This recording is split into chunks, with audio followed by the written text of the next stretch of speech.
উপস্থিত তরিকাতে সালেকিন বৃন্দ, আপনারা নিশ্চয়ই অবগত আছেন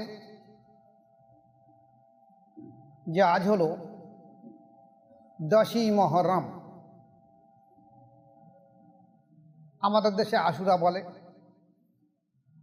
আশুরা মানে আষাঢ়া থেকে 10 থেকে আসছে, আষাঢ়া থেকে আশুরা হয়েছে। এখন আলোচনা আপনাদের সামনে করে দিতে গেলে একটু ধৈর্য ধরতে হবে। বয়স আমার হয়ে যাচ্ছে, শরীরও আর পেরে উঠছে না। আজকে রাত্রের শরীরে এত অসুস্থ হয়েছে, মনে করেছিলাম বোধ আজকে আলোচনা করতেই পারবো না।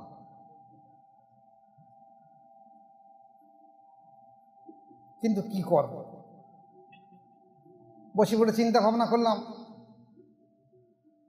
যে যেদিনের পটভূমিকায় কারবালার এই জিনিস ঘটে এসেছে, তার তুলনায় তো আমি ভালো আছি। ঠিক আছে, আলোচনা হবে, যা হবে হবে। যাক, যে কথা বলছিলাম, এটা হলো মাসে মহরম, আরবি মাসের প্রথম মাস। আরবি মাসের প্রথম মাস মহরম। আরবি মাস কটা? 12টা মাস। কীরকম মজার জিনিস দেখেন, পৃথিবীতে যত ভালো কাজ হয়েছে সব কিছুর জন্যে জান কোরবান করে দিয়েছে মুসলমানরা, আর বদনামের ভাগিদার হচ্ছে তো মুসলমানরা। আজকের দেখেন, আমাদের যদি এই যাত্রা মজলিসি ধরুন 1000 লোক আছে, যদি জিজ্ঞাসা করা হয়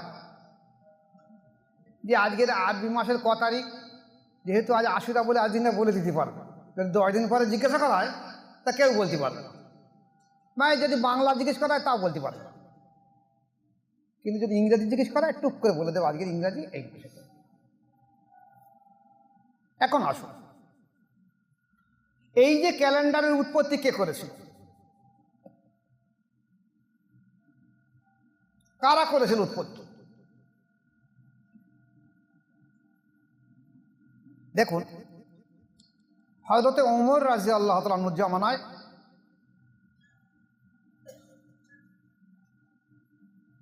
হিজরি সাল শুরু হয় এবং পয়লা মুহররম থেকে, যেমন আমাদের ক্যালেন্ডারে আছে, কোনো বাংলা ক্যালেন্ডার আছে পয়লা বৈশাখ থেকে শুরু হচ্ছে, ইংরাজি ক্যালেন্ডার আছে পয়লা জানুয়ারি থেকে শুরু হচ্ছে, আর ইসলামিক ক্যালেন্ডার হিজরি শুরু হলো ওমর রাদিয়াল্লাহু জমানা থেকে, প্রথম থেকে হিজরি শুরু হলো। তো সারা পৃথিবী আপনি কোথায় দেখেন দেখি হ্যাঁ হিজরি সালের ক্যালেন্ডার পাওয়া যায়? আমাদের বাংলার বুকে তো মুসলমান কম নেই, হিজরি সালের ক্যালেন্ডার কোথায়?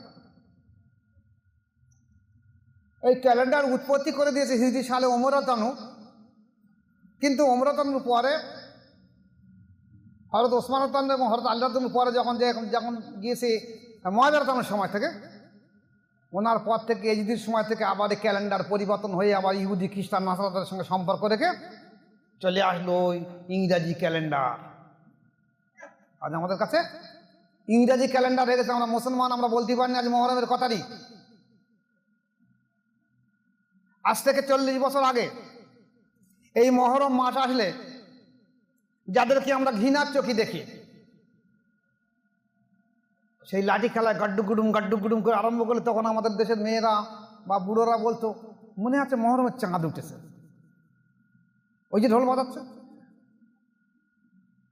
তাহলে এই ঢোল বাজাচ্ছে বলে মহরমের চাঁদ উঠেছে তারা বলতো। আর আজকের জিজ্ঞেস কর দেখা যায় মহরমের 1-2 তারিখে জিজ্ঞেস করেন, বলে আজ মহরমের কথা, তা বলে আমি বলতে পারবো না। তবে যদি কোনো জায়গায় খিটি বিলি করে তার বোঝা যাবে সেদিন 10ই মহরম হয়েছে। ভুলে গেছে, কে ভুলিয়ে দিয়েছে? ইতিহাসে আসবো আজ, যদি আল্লাহ সময় দেয়, যদি আল্লাহ আপনাদের ধৈর্য দেয়, আলোচনা রাখবো ইনশাআল্লাহ। আসুন, হুজুর পাক সাল্লাল্লাহু আলাইহি সাল্লাম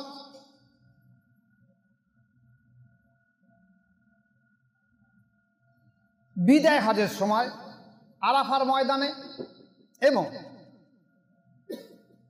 হুদাইবিয়ার ওখানে দু জায়গায় উনি বলেছিলেন যে আমার সাহাবারা শুনে রেখে দাও, আমি তোমাদের সামনে দুটো জিনিস রেখে যাচ্ছি, যদি এই দুটো জিনিসকে তোমরা আঁকড়ে ধরে রাখতে পারো, তোমরা কোনোদিন পথভ্রষ্ট গোমরাই হবে না, বেঈমান হবে না, কাফের হবে না, মুনাফিক হবে না, কিচ্ছু হবে না, তোমরা জান্নাতি হবে। একটা হলো কি, কালামুল্লাহ, আল্লাহ পাকের কালাম, কোরআন মজিদকে বলা হয়। আর একটা হলো আমার ইতরাত। দলিল তিরমিজি শরীফ এবং মুসলিম শরীফ হাদিস দেখতে পাই। এখন ইতরাত বলতে অনেকে তো বুঝতে পারেনি। ইতরাত মানে হলো বংশধর, যেটা আবার হুদাইবিয়া থেকে কয়েক কিলোমিটার দূরে, ওখানে গিয়ে রাসূল পাক সাল্লাল্লাহু আলাইহি ওয়াসাল্লাম পরিষ্কার ভেঙে দিয়েছেন। ওনার উটের পিঠে চড়ে বসে সাহাবাদের বলেন, ইতরাত সম্পর্কে তোমাদের কতটা ধারণা হয়েছে দেখে নাও। হযরত আলী রাদিয়াল্লাহু আনহু হাত মোবারক ধরে, তখন ওরা এহরাম অবস্থায় আছেন,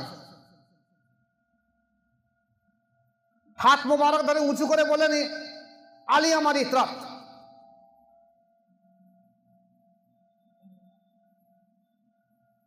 এই হাত মোবারক উঁচু করার পরে দেখা যায় রাসূল পাক সাল্লাল্লাহু আলাইহি ওয়াসাল্লামের বগল যুগল পর্যন্ত দেখা গেল। সে সময় এত বড় একটা হাদিসকে আজকের এড়িয়ে আজকের মুসলিম বিশ্বের কাছে এনে দেওয়া হয়েছে কি, রাসূল পাক সাল্লাল্লাহু আলাইহি ওয়াসাল্লাম দুটো জিনিস রেখে গেছে, কোরআন আর সুন্নাত। কোরআন আর হাদিস, আবার বলতে বলতে কোরআন আর হাদিস, ঠিক আছে তাই হোক, কিন্তু হাদিসের তো পিণ্ডি আপনারা চটকে দিয়েছেন। যে হাদিসটা আপনারা বুঝতে পারেন না, বলে এটা জয়ীফ হাদিস না জাল হাদিস, আর যেটা বুঝতে পারেন বলে ওটা ঠিক আছে। মানে আপনি চাচ্ছেন কি আপনার মস্তিষ্কের প্রসূত জ্ঞান দিয়ে আপনি হাদিসের বিচার করছেন।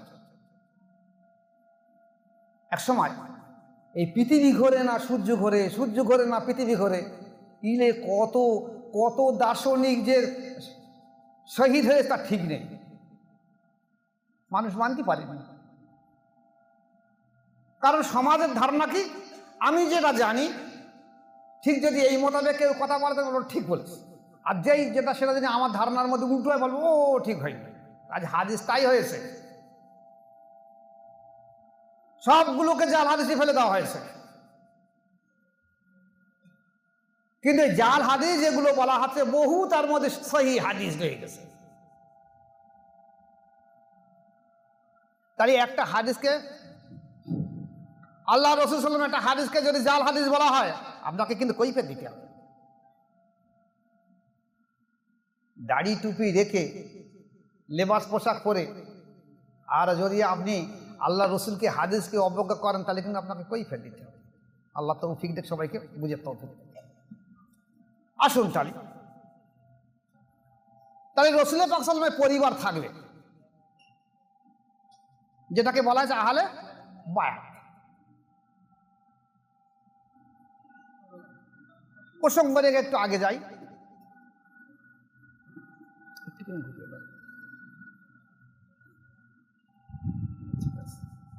প্রসঙ্গ রেখে একটু ঘুরিয়ে যাই।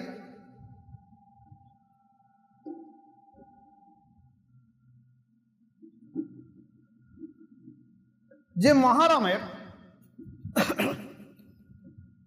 মাসের 10 তারিখ আশুরা, এই আশুরাকে দু রকম ভাবে পালন করা হয়েছে। একটা হলো হোসেন রাদিয়াল্লাহু কারবালায় শহীদ হওয়ার আগের একটা পিরিয়ড, আর কারবালা থেকে একটা পিরিয়ড। তো কারবালা ঘটনা ঘটার আগের পিরিয়ডে এই মুহররমের আশুরার সময় আল্লাহ পাক পৃথিবীতে যত ভালো কাজ সব ওই দিনই করিয়ে নিয়েছে, যার জন্যে সেই সময় রোজাও ফরজ ছিল। মুহররম মাসে পালন করছে মানুষ আশুরা, সেটা আনন্দের আশুরা, আনন্দের মুহররম। কিন্তু হোসেন রাদিয়াল্লাহু শহীদ হওয়ার পরে মুহররম হয়েছে বিষাদের, দুঃখের। তাহলে আমরা কোন মুহররমটা পালন করব? ওলামারা আজ এলে বেশ কিছু মতবাদ শুরু করেছে, কারণটা আমি পরে আসবে, যদি আল্লাহ সময় দেয়, যদি ব্রেন সুস্থ তাকে বলে দেবো। আজকের আসুন তারিখ এই জায়গায় রেখে যান। আর একটু ভেঙলে তারপরে আলোচনা করে দিল। হুজুর পাক সাল্লাল্লাহু আলাইহি সাল্লাম যখন ইসলাম প্রচার করেছেন, তখন তো সাহাবা ছিল, ইহুদি খ্রিস্টান নাসারা পৌত্তলিক ছিল। তারা এসে আল্লাহ রসুলের কাছে এসছে এবং বায়াত গ্রহণ করেছে। হুজুর পাক সাল্লাল্লাহু কোথায় বলেনি যে তোমরা কলেমায়ে তৈয়ব স্বীকার করো, লা ইলাহা ইল্লাল্লাহু মুহাম্মাদুর রাসূলুল্লাহ, কথা বলেন। তোমরা আমার হাতে হাত দিয়ে কলেমা পাঠ করে নিয়ে নাও। এখন আমাদের দেশে তো ওলামা সমাজ বলছে, কেন আমি হাতে হাত দিয়ে বায়াত করব, আমি কি এমনি মুখে মুখে কলেমা পড়তে পারিনি? যেখানে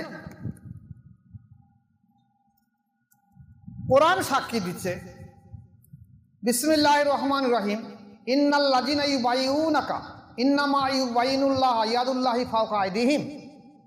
হে রাসূল, যারা তোমার হাতে হাত দিয়ে বায়াত গ্রহণ করেছে,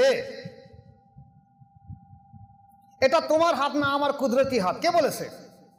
আল্লাহ পাক বলেছে। তাহলে আল্লাহ সাক্ষী দিচ্ছে কোরআন করিমের ভিতরে যে যারা তোমার হাতে হাত দিয়ে বায়াত গ্রহণ করেছে, হাত তোমার না, আমার কুদরতি হাত। তুমি মাওলানা বলছো, কেন আমি হাতে হাতে বায়াত হব, আমি এমনি এমনি কলমা পড়ে নেব? এই যে কুদরতি হাত, তা রসুল পাক সাল্লাল্লাহু আলাইহি ওয়াসাল্লাম যারা হাতে হাত দিয়ে বায়াত হয়েছে, তারা পরোক্ষভাবে দেখা যাচ্ছে আল্লাহ পাকের কুদরতি হাতে তারা বায়াত হয়েছে। এখন এই বায়াত সম্পর্কে আজকের আমাদের দেশে অ্যালার্জি আছে, কারু কারু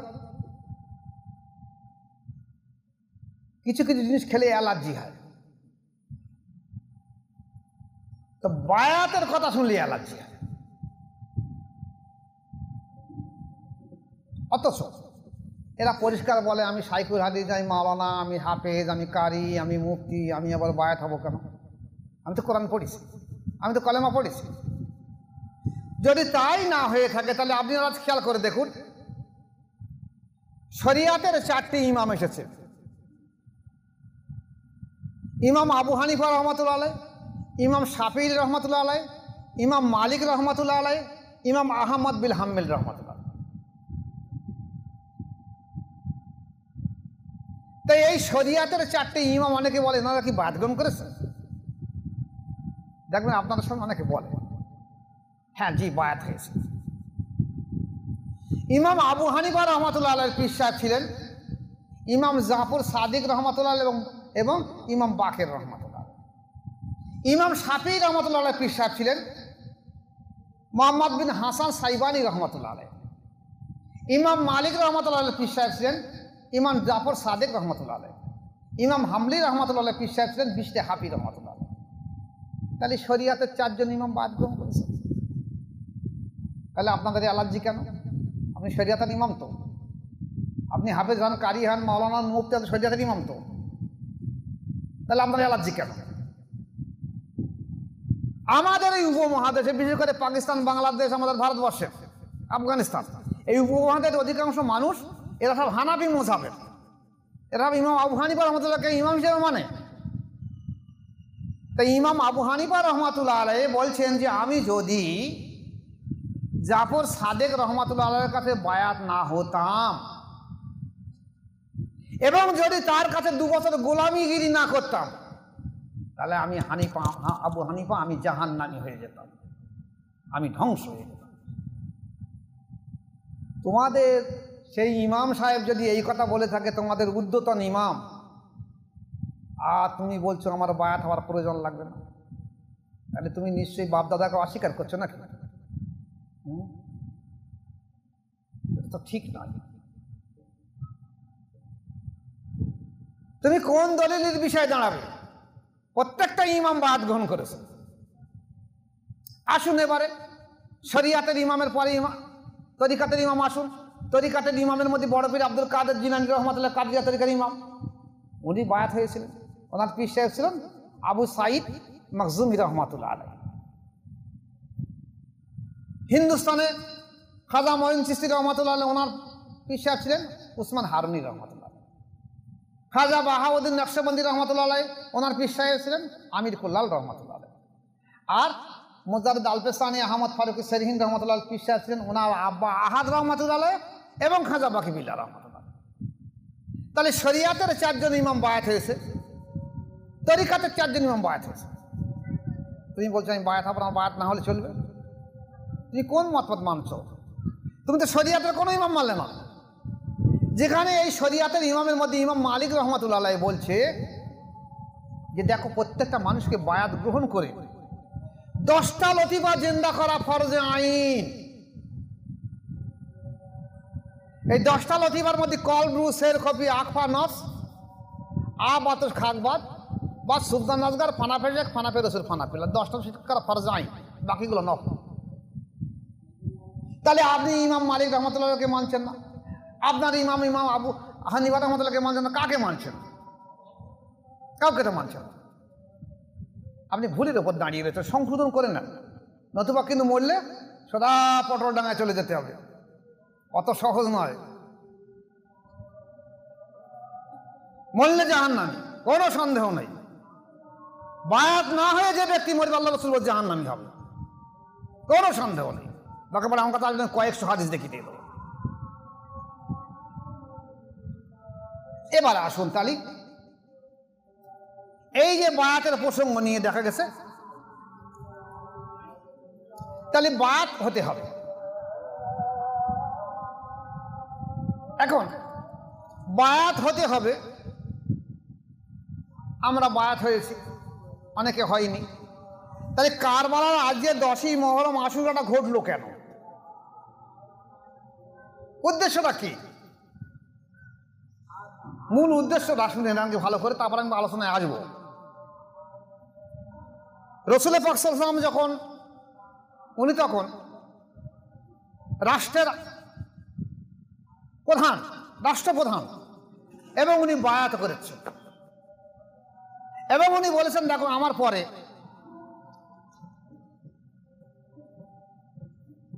কামালাতে নবুয়াত 28 থেকে 30 বছরের জজবা থাকবে। ইতিহাস ঘেঁটে দেখা যাচ্ছে হযরত আবু বকর সিদ্দিক রাদিয়াল্লাহু আনহু, ওমর ফারুক, ওসমান গনি, হযরত আলী রাদিয়াল্লাহু আনহু, এই 4 জন থেকে এবং হযরত হাসান হুসাইন পর্যন্ত এসে দেখা গেছে 28 থেকে 30 বছর পর্যন্ত কামালাতে নবুয়াতের নিসবত ছিল। তাহলে আল্লাহ রাসূল যারা বলে গেছে সঠিক বলে গেছে। এরপরে কামালাতে নবুয়াতের যে নিসবত বাতিল হয়ে যাওয়ার পরে দেখা যাচ্ছে এবার আসছে কি? বেলায়েতের নিসবত। এই বেলায়েতের নিসবত যেদিনই নবুয়াতের সূর্য উদিত অস্ত গিয়েছে, সঙ্গে সঙ্গে বেলায়েতের সূর্য উদিত হয়েছে। নবুয়াতের সূর্য অস্ত যাবার সঙ্গে সঙ্গে বেলায়েত শুরু হলো। এই বেলায়েত সূর্য হযরত আলী রাদিয়াল্লাহু আনহু থেকে শুরু হলো এবং তার সর্বপ্রধান সেন্টার হলো হযরত ইমাম হুসাইন রাদিয়াল্লাহু তাআলা। তাহলে এদিকে যখন দেখা যাচ্ছে কামালাতে নবুয়াতের অংশ শেষ হয়ে গেছে, যখন আবু বকর সিদ্দিক রাদিয়াল্লাহু আনহু, ওমর ফারুক রাদিয়াল্লাহু আনহু, ওসমান গনি, হযরত আলী রাদিয়াল্লাহু জমানায় এনারা একদিকে রাষ্ট্রের খলিফা আর একদিকে তরিকাতের ইমামের বায়াত দিয়েছে। দুটো কাজ করেছে। রাষ্ট্রের বায়াত হয়েছে, প্রত্যেকটা মানুষ আনুগত্য স্বীকার করে যে আমরাকে আমি রাষ্ট্রের নেতা মানিয়ে নিয়েছি। আর একটা নফসের ইসলাহ করার জন্যে বায়াত গ্রহণ করে তারা এই খলিফাদের কাছ থেকে আবার তার নফস চরিত্র সংশোধন করার চেষ্টা করছে। এই দুটো বায়াত ছিল এই সময়। তারপর হযরতে হোসেন রাদিয়াল্লাহু থেকে দেখা গেল আর এই রাষ্ট্রীয় বায়াত আর ছিল না, আনুগত্য বা তরিকার বায়াত আসলো। ভালো করে খেয়াল করবেন, আমি তো ভুল বলবেন, উল্টো বুঝে নেবেন। এখন হযরত আলী রাদিয়াল্লাহু আনহুর পরে দেখা গেছে মুআবিয়া রাদিয়াল্লাহু আনহু খলিফা হলো। এই ইতিহাসে বড় দূর যাচ্ছি না।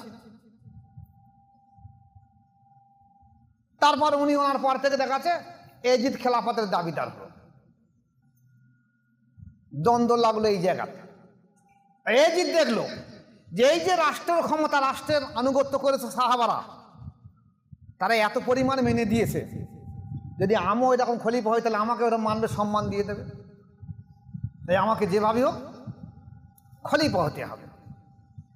এখন খলিফা হওয়ার জন্য যে রাষ্ট্রের অবস্থা ছিল, সাহাবারা তখন জানতো যে এই সময়ের পরে আর রাষ্ট্রের খেলাফত থাকবে না। তো সাহাবারা অনেকে বাদ গ্রহণ করতে অস্বীকার করলো। এইবার যখন রাষ্ট্রীয় আইন বাতিল হয়ে গেছে, যখন বেলায়েতের যুগ আসলো, তখন বেলায়েতের যুগের শুরু হলো আল্লাহ তাআলা থেকে, এবং হোসেন আল্লাহ তাআলাকে চরম শিকারে পৌঁছে গেল। তাহলে সেই সময় মানুষ এসে হোসেনের কাছে বাদ হবো, আল্লাহ তখন এজিদের কাছে বাদ হবো কেন? এজিদ দেখলো আমাকে হয় রাষ্ট্রীয় আইনে আমাকে বায়াত করাতে হবে, অথবা নফসের ইসলাহ করার জন্য আমাকে বায়াত করাতে হবে। তাই এজিদ হযরত হোসেন রাদিয়াল্লাহু আনহুকে বললো কি, যে আমি যখন খেলাফত পেয়েছি, আমার আব্বার পর তুমি আমার কাছে বায়াত গ্রহণ করো। আর হোসেন রাদিয়াল্লাহু বলছেন, দেখো তোমার ভিতরে রাষ্ট্রীয় আইন সময় শেষ হয়ে গেছে, তোমার কাছে বায়াত হওয়া যাবে না। আর তরিকাতের ইমাম তুমি নাও, তোমার ভিতরে সেই নফসের ইসলাহ নেই, সেই চরিত্র সংশোধন নেই, তোমার সেই নফসে আম্মারা চরিত্রের মধ্যে তুমি রয়েছে নফসে মুতমাইনা নেই, তুমি একটা শয়তান সদৃশ নাও, তোমার কাছে বায়াত হওয়া যাবে না। এখানে এজিতে লাগলো কষ্ট বোধে, যেভাবে ওখানে আমার কাছে বায়াত করাতে না পারি, তাহলে আমার এই রাষ্ট্রের ব্যবস্থা আমার কাছে থাকবে না, যেভাবে বায়াত করাতে হবে। তাই চাপ সৃষ্টি করার কৌশল অবলম্বন করল। আমি অনেক বড় ইতিহাস সেদিকে যাচ্ছি না। দেখা গেছে কুফার মানুষ হোসেন যখন চিঠি দিল, তোমরা ভিতরে এসে অসুবিধা হয়, চিঠি দিল যে যদি আপনারা কুফায় আসেন, আপনি কুফায় আসেন, তাহলে আমরা আপনার কাছে বায়াত গ্রহণ করব। হোসেন দেখলেন যে একের পর চিঠি আসছে। উনি তখন একটা পরামর্শ সভা বসালেন যে আমরা কুফায় যাব কিনা।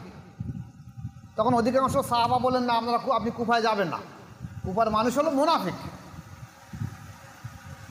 এরা আপনার আব্বাকে নিয়ে আহ্বান করে নিয়ে ওখানে কতল করে দিয়েছে, আপনাকে শহীদ করে আপনি ওখানে যাবেন না। তখন যখন একের পর এক দেখা যাচ্ছে হাজার হাজার চিঠি আসলে, উনি চিন্তা করলেন যদি আমি না যাই, এরা কাল কিয়ামতের ময়দানে বলবে যে আমাদের কাছে আসলে বলে আমরা বাদ গ্রহণ করতে পারি না, আমরা বাদ দিয়ে এজিদের কাছে বাদ হয়েছি। তাই উনি ওনার চাচতো ভাই মুসলিমরা তাদেরকে পাঠালেন যে তুমি যাও, কুফায় যাও, কুফার মানুষকে বায়াত করাবে আমার আনুকূল্যে, আমার আনুগত্যে, তারা বায়াত হবে আমার আনুগত্যে, আমি তাদের মাশায়েখ বা মুর্শিদ। মুসলিমরা তখন যাওয়ার পর দেখা যাচ্ছে 40,000 মানুষ বায়াত গ্রহণ করেছে। তখন মুসলিমরা চিঠি দিয়েছেন, ভাইজান আপনি আসুন, এখানকার মানুষ সব আপনাকে নেতা বলে মেনে নিয়েছে। এজিদ এই সময় দেখলো যে যদি এই চিঠি ওখানে পৌঁছে যায় তাহলে বিরাট সমস্যা, একের পর এক চিঠি চলে যাচ্ছে, ইনি তখন বেরিয়েছে চলে আসবো বলে। সেই সময় এজিদ কুফার গভর্নর পরিবর্তন করে দিয়ে একটা জালিম শাসক বসিয়ে দিয়েছে যে তুমি প্রকাশ্যে পড়ে দাও, যদি কোনো ব্যক্তি হোসেন রাদিয়াল্লাহু সম্পর্কে আনুগত্য দেখায় তাকে কতল করে দেওয়া হবে, এবং দিয়ে দাও প্রয়োজন পড়ে। মানুষ ভয়তে আর হোসেন রাদিয়াল্লাহুর পক্ষে কথা বলে না। ইনিও তখন বাড়ি থেকে বেরিয়ে গেছেন কুফায়, যে কারবালার মধ্যবর্তী জায়গায় পৌঁছে গেছেন। সেই সময় মুসলিম চিঠি লিখেছেন, ভাইজান আপনি আসবেন, এখানকার অবস্থা খুব খারাপ, এজিদের জালিম শাসক পেশার সৃষ্টি করছে, আপনি এখানে আসবেন না। কিন্তু ও চিঠি আর এসে পৌঁছায়নি। তবে সেখানে ঘেরাও হলো। হোসেন কুফাবাসীদেরকে বলেন, দেখো আমি তো তোমাদের এখানে পর্যটন বা বেড়াতে আসিনি, তোমরা আমাকে দাওয়াত দিয়েছো এখানে বায়াত গ্রহণ করার জন্য, তাই আমি এসেছি। তোমরা হয় আমার কাছে বায়াত গ্রহণ করো, আর না করো আমাকে বলো আমি চলে যাচ্ছি মদিনায়। আর যদি মনে করো যে না আমি মদিনায় যেতে দেবো না, বায়াত গ্রহণ করবো না, তাহলে আমাকে সরাসরি এজিদের কাছে নিয়ে চলো, আমি এজিদের সঙ্গে কথা বলবো সামনাসামনি। বলছে না, আপনি যদি বায়াত হন তাহলে আপনাকে নিয়ে যাওয়া হবে, তো নিয়ে যাওয়া হবে না। আপনি বায়াত হন আগে এই যে গভর্নর আছে, গভর্নরের কাছে আপনি আনুগত্য শিখে বায়াত হন এজিদের আনুগত্যের কারণে, তাহলে আপনাকে এই দোকান নিয়ে যাওয়া হবে। উনি বলতে তা হবে না, আমার নানার দিন, যে দিনকে আমার নানার জিন্দা করার জন্যে নিজের নান মোবারক শহীদ করেছে, আমার বংশধরদের অনেকে শহীদ হয়ে গেছে, আমার আব্বা শহীদ হয়েছে, আমার ভাইজান শহীদ হয়েছে, ইসলামের এত সাহাবা জীবন দিয়েছে, সেই দিনের জন্য আমি ইজতিহাদে হাত দিয়ে বায়াত হয় কি করে? তারপর সব থেকে বড় জিনিস হলো, আমার নানাজি কথা বলেছে যে হোসাইন মিন্নি ও আনা মিনাল হোসাইন, হোসাইন রাতন আমার থেকে, আমি হোসাইন রাতন থেকে। এই কথাটা বুঝতে আমার 20 বছর লেগেছে। আনা মিনাল হোসাইন সেটা আবার কি? হোসাইন মিন আমি হোসাইন থেকে, ঠিক আছে, 20 বছর লেগেছে, এখন বুঝে এসেছে। আপনাদেরও বুঝতে পরে আসবে। আমি ভেঙে দিলে বুঝতে পারেন, কারণ আমার ভাঙিনি, আমার মসজিদও ভাঙিনি। বলছে তুমি গবেষণা করো, আমার মসজিদগুলো অত বেশি ভাঙতো না। তাহলে হোসাইন মিন্নি ও আনা মিনাল হোসাইন, যে ব্যক্তি আল্লাহ রসুল পাক সাল্লাল্লাহু আলাইহি ওয়াসাল্লামের হাতে হাত লেগেছে, এ হাত আল্লাহ পাকের কুদরতি হাত। আর হোসাইন মিন্নি মানে হোসাইন আমার থেকে, যে ব্যক্তি হোসাইন রাদিয়াল্লাহু হাতে হাত লেগেছে, ও হাত রসুলের হাতের হাত, আর ও হাত আল্লাহ পাকের কুদরতি হাত। বুঝতে পারছি? তাহলে হোসাইন রাদিয়াল্লাহু হাত যদি আল্লাহ পাকের কুদরতি হাত হয়ে থাকে, তাহলে হাত মোবারক যদি আল্লাহ পাকের কুদরতি হাত হয়, এই হাতে শয়তানের হাতে হাত দেয় কোন সাহসে? যে দিকটা শয়তান নাফরমান, যে শরাবে মদের টুর হয়ে থাকে, যার চরিত্র এত জঘন্য যে দেশে আর ভালো মেয়ে থাকতে পারত না, কারণে সর্বসময় মদে বসে থাকতো। আর তার হাতে হাত দেওয়া মানে আমার শয়তানের হাতে হাত দেওয়া। তাহলে আমার হাতের সঙ্গে আল্লাহ পাকের সম্পর্ক হাত, আমার হাতের সঙ্গে আমার নানাজির হাত, আমার হাতের সঙ্গে রাসূল পাক সাল্লাল্লাহু আলাইহি ওয়াসাল্লামের হাত, আর এই হাত আমি শয়তানের হাতে হাত দেই কি করে? অতএব আমার যদি শেষ বিন্দু রক্ত থেকে থাকে, না থাকে, না থাকবে, আমি আমার আহলে বায়াত, আমার বংশধর, আমার বিবি বাল বাচ্চা, আমার সন্তান সন্ততি সব যদি শহীদ হয়ে যায়, তাও আমি রাজি আছি। তবু আমার নানার দিনকে মুছে দেওয়ার জন্য শয়তানের হাতে আমি হাত দিতে পারবো না। এই প্রতিজ্ঞা করবে। এইটাই হলো মূল লক্ষ্য কারবালার ইতিহাস। এজিদ চেয়েছে আমার হাতে হাত দিয়ে দেয়, হোসেন রাত বলছেন আমি হাত দিতে পারবো না, শয়তানের হাতে আমি হাত দিতে পারবো না। আজ আমাদের দেশে আলেমরা কি বলছে? এজিদ নাকি 100 টাকার নামাজ পড়তো, নফল নামাজ পড়তো, এজিদ নাকি সবসময় রোজা রাখতো। তাহলে এটা দেখতে পেয়েছো, আর এজিদ মদ খেয়ে বসে থাকতো দেখতে পাওনি?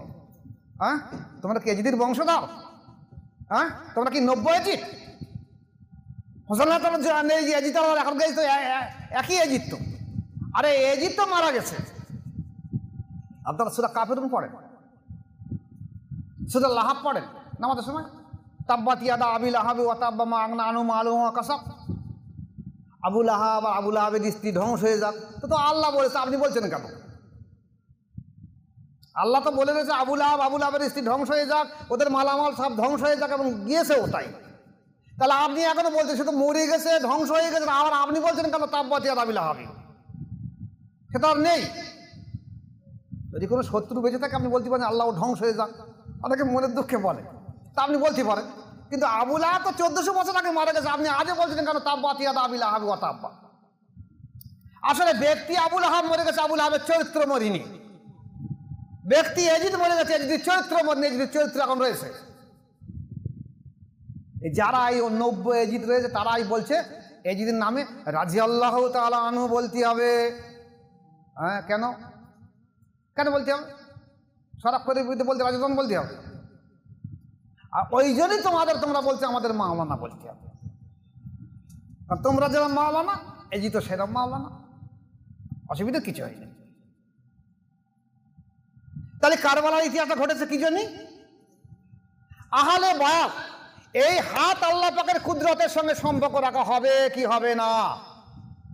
এখন যদি এই হাত সেই রেসালাত, সেই ইতরাত আজও কিয়ামত পর্যন্ত টিকে থাকবে, যেটা আল্লাহ রাসূল সাল্লাল্লাহু আলাইহি ওয়াসাল্লাম বলেছেন, দেখো তিরমিজি এবং মুসলিমের হাদিসে যে আমি তোমাদের সামনে দুটো দিনের একটা হলো কোরআন, একটা হলো ইতরাত। আমার বংশধর, আমার পরিবার, আমার আহলে বায়াত, যারা এই আহলে বায়াতের বিরুদ্ধাচরণ করবে না সব জাহান্নামী হবে, যত বড় মিয়া হয় হোক। তুমি মনে করছো ভাই আমি হুজুরের কাছে বায়াত হয়ে আর হুজুরের বিরুদ্ধাচরণ করতে আমার কিছু হবে না, আমার তো কল জারি হয়েছে? তাহলে হোসাইন রাদিয়াল্লাহু যে কুফাবাসীরা শহীদ করেছিল তারা রাসূল পাক সাল্লাল্লাহু আলাইহি ওয়াসাল্লামের কাছে বায়াত ছিল।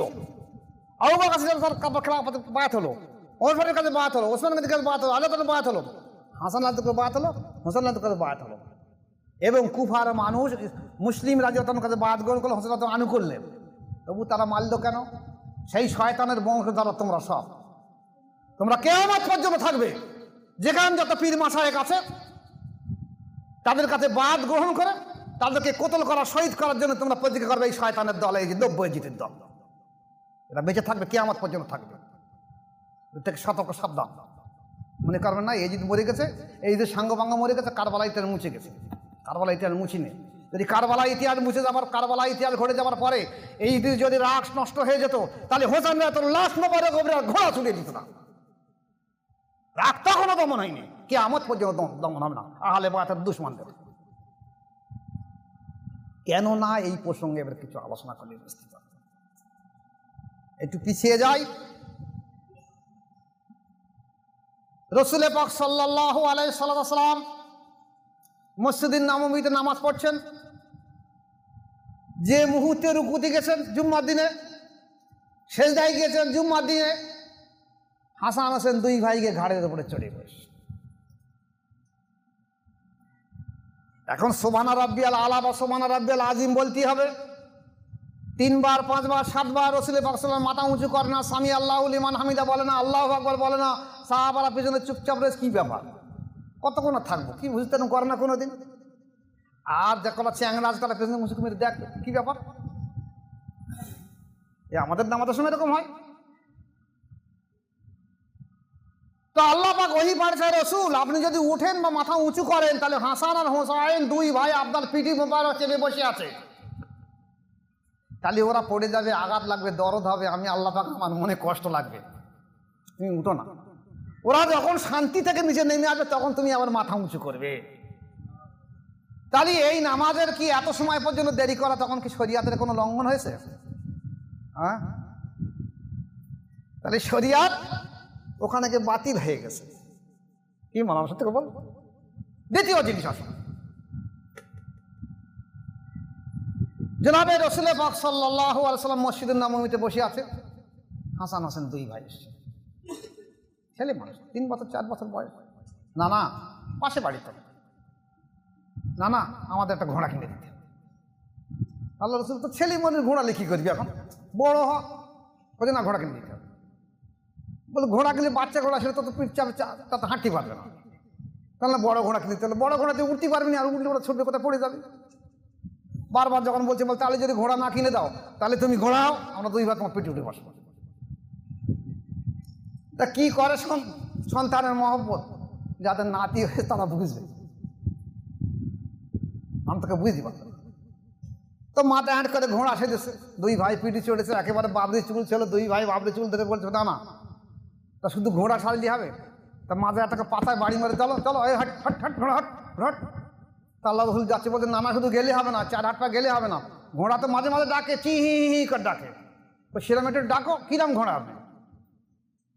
তা আবার যেই উঠে ডেকেছে আল্লাহ রাসূল মুখটা মুচু করে চি হি হি করেছে, দুই ভাই খুব হাসি আসছে। এমন সময়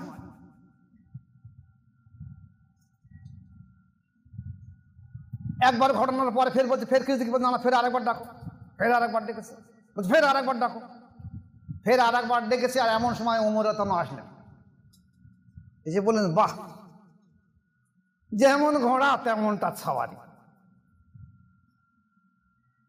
রাসূল পাক সাল্লাল্লাহু আলাইহি ওয়াসাল্লাম লজ্জা লাগলো, তাড়াতাড়ি বাচ্চা দুটোকে কোলে নিয়ে বসে বলছে, ওমর তুমি এরকম ছাওয়ারি আর কোথায় পেয়েছো? ঘোড়াটা না দেখছো ভালো, এরকম ছাওয়ারি কোথায় পেলে? এরকম ছাওয়ারিটা পাওয়া যাবে না। জিবরাইল আলাইহিস সালাম সেই সঙ্গে সঙ্গে আসেন, এসে বলে ইয়া রাসূলুল্লাহ হাবিবাল্লাহ, যখন হাসান হোসাইন দুই ভাই আপনার পাশায় বাড়ি মারছিল আর বলছিল নানাজি একটু ঘোড়ার মতো ডাক দেন, আপনি একবার ডেকেছিলেন, তখন আল্লাহ পাক আমার জিবরাইলকে বললেন, জিবরাইল তুমি জমিনে নেমে যাও এই মুহূর্তে।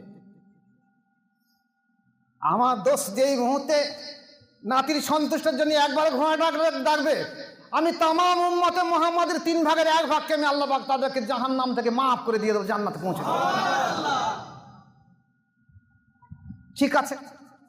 ফের যখন দ্বিতীয়বার ডাকা হলো, সঙ্গে সঙ্গে রাসূল বললেন তুমি ফের যাও, গিয়ে বলো তামাম উম্মতে মুহাম্মাদের জাহান্নামী মুহাম্মাদের আমি আর একবার আমি আল্লাহ পাক তাকে মাফ করে দিয়ে দিলাম। ফের যখন আর একবার ডাকবে সেই সময় ওমর আসলেন। তখন জিবরাইল আলাইহিস সালাম বলেন, ইয়া রাসূলুল্লাহ, বলে আপনি আর একবার ডাকতে পারলেন না? বলছে কেমন জিবরাইল, কি হলো? বলছে আপনি যদি আর একবার ডাকতেন আপনার উম্মত কোনো ব্যক্তি জীবনে আর জাহান্নামে যেত না। আল্লাহ পাক আপনাকে এই খোঁজ খবর দিয়ে দিয়েছে। বলছে উমর এসে বলছে ও জয়সা ঘোড়া তাইসা সওয়ারি, তা আমি আর লজ্জায় তাড়াতাড়ি লেগে পড়েছি, পরে তো কোলে তুই বসে নিয়েছি। বলছে আর একবার ডাকতে পারতাম। এই হাসান হোসাইন জন্য ঈদের দিনে দুই ভাই মায়ের কাছে আবদার করছে, মা আমাদের জামা কাপড় দেবে। সব বাচ্চা কাচ্চার জামা কাপড় পরে ভোরের বেলা থেকে জামা কাপড় পরে আনন্দ করছে, তা আমাদের জামা কাপড় দেবে না, নতুন জামা কাপড়? মা বলছে দাঁড়া দেখি। আব্বার কাছে গিয়ে বলছে আমার তো পয়সা করি নেই, তো ঠিক আছে আমি যাই, যদি কিছু মুঠি মজদুরি করে কিছু পয়সা পাই তো দুটো পোশাক কিনে আনবো দুই ভাইয়ের জন্য, দুই সন্তানের জন্য। গিয়েছে আর ফিরছে না। দুই ভাই বারে বারে জ্বালাতে করছে, মা সবাই তো জামা কাপড় পরে ফাঁকায় বাইরে হয়েছে, তাহলে আমরা জামা কাপড় দিয়ে দাও। আমরা মা বলছে সর্বনাশ করেছে, আমি কি আমার সন্তানের জন্য এই শেষকালে মিথ্যেবাদী হয়ে যাবো? দুই ভাইকে বলতে তোমরা কাজ করে গোসল করেছো, যাও যাও ওই কুয়া থেকে পানি তুলে নাও, গোসল করে নাও। কুয়াটা এখন আছে, যদি সময় পাই তা পরে আলোচনা আসছে। তা দুই ভাই খুব আনন্দ করে কুয়ায় পানি নিয়ে গোসল করছে। মা এবারে পায়েস রান্না করছে চুলোয়, আর চিন্তা করছে কি করবো, সেই তো আমি কি আমার সন্তানের কাছে মিথ্যেবাদী হয়ে যাবো। তাড়াতাড়ি নামাজের মশলাটা বিছিয়ে আল্লাহর কাছে কাঁদছে, আল্লাহ তুমি কি আমার সন্তানের কাছে মিথ্যে পানি বানিয়ে দেবে? ওরা আব্বা এখনো ফিরিনি, আমি তো বলেছিলাম গোসল করে আমি জামা পোশাক পরে দেবো, আমি কোথা থেকে পোশাক পাবো? আল্লাহ পাক জিবরাইল আলাইহিস সালাম বলছেন, ভাই জিবরাইল শিগগির চলে যাও, জান্নাত থেকে দুটো বাচ্চার পোশাক নিয়ে, হাসান আর হোসাইন দুই ভাইয়ের দুটো পোশাক নিয়ে ছুটতে চলে দাও। আমার ফাতেমা পেরেশানি হয়ে পড়ে গেছে, কান্নাকাটা করছে আমার কাছে। দুই ভাই গোসল করে এসেই বলে জামা কাপড় দাও, এই আসার আগে চলে যাও শিখে ছুটে। জিবরাইল আলাইহিস সালাম একটা পোশাক বিক্রি করার শব্দ বসে এসে বলছে, কেরা পোশাক নেবে পরে দাম দিলে হবে, যদি কারোর পোশাক লাগে বাচ্চাদের পোশাক নিতে পারো পরে দাম দিয়ে দেবে। ফাতেমা রাদিয়াল্লাহু আনহা বলতেন আমি দুটো নেই পোশাক নেই। বাইরে এসে বলছে তা আমাদের দুটো পোশাক পরে দাম দেওয়া হবে। দুটো পোশাক, সুন্দর পোশাক। দুই ভাই গোসল করে আসার পরে হযরত ফাতেমা রাদিয়াল্লাহু আনহা দুই ভাইকে পোশাক পরিয়ে দিয়েছে। দুই ভাই খুব খুশি। রাসূল পাক সাল্লাল্লাহু আলাইহি ওয়াসাল্লাম আসলেন, আল্লাহর জন্য ফিরে এসেছেন। আল্লাহ রাসূল সাল্লাল্লাহু আলাইহি ওয়াসাল্লাম বললেন, দেখো ভাই জিবরাইল তোমার এখন অসময় কি দরকার? বলছে হুজুর আপনার এই দুটো সন্তান হাসান আর হোসাইনের দুজনের পোশাক নেই বলে আপনার মেয়ে ফাতেমা রাদিয়াল্লাহু আনহা এবং চুলোর পাড়ে বসে কান্নাকাটা করছিল, তাই আল্লাহ পাক জান্নাত থেকে দুটো পোশাক পাঠিয়ে দিচ্ছে হাসান হোসেন নামে, এই দেখে নেয় দুটো পোশাক। তাহলে যারা দুনিয়ায় বসে জান্নাতি পোশাক পেয়েছে, জান্নাতে বসে পায়নি, দুনিয়ায় বসে জান্নাতি পোশাক পেয়েছে। যে ফাতেমা রাদিয়াল্লাহু আনহা ছোটবেলায় অনেক তো মেয়েদের আমাদের দেশে দেখেছি আমরা, মেয়েরা সই বাঁধায়, তাদের সমবয়সী মেয়েদের সই বাঁধায় বা বন্ধুত্ব বাঁধায়, বাড়ি আনে, তাদের বাড়ি যায়, মেয়েরা যায়। তা রাসূল পাক সাল্লাল্লাহু আলাইহি ওয়াসাল্লামের বাড়ির পাশে একটা ইহুদির বাড়ি ছিল। সেই ইহুদির একটা মেয়ের সঙ্গে হযরত ফাতেমার খুব সম্পর্ক, ইহুদির মেয়ের বিবাহ হবে। ফাতেমা রাদিয়াল্লাহু আনহা বলছেন যে আমার আব্বা তো তোমার দাওয়াত দেবে না, কারণ তোমাদের পোশাক আশাক ভালো নেই। আমার আব্বা বলেছে যে ওদের দাওয়াত দিও না, খবরদার ফাতেমাকে, কারণ ওদের পোশাক আশাক ভালো নেই, সাদা মাটা পোশাক পরে ছিল, ওরা পোশাক পরে আসে। তা ফাতেমা রাদিয়াল্লাহু আনহা বলে ঠিক আছে তুমি আমাকে দাওয়াত দিয়ে দাও, আমি দেখি কি করা যায়। গিয়ে আব্বার কাছে বলে, আব্বা আমার কি একটা ভালো পোশাক হবে না, আমার সই আমাকে দাওয়াত দিয়েছে। তা আল্লাহ রাসূল বললেন পোশাক লাগবে, ঠিক আছে তুমি গোসল করে এসো। উনি গোসল করার সঙ্গে সঙ্গে জিবরাইল আলাইহিস সালাম জান্নাত থেকে এক গাছা পোশাক এনে দিলেন। কার জন্যে?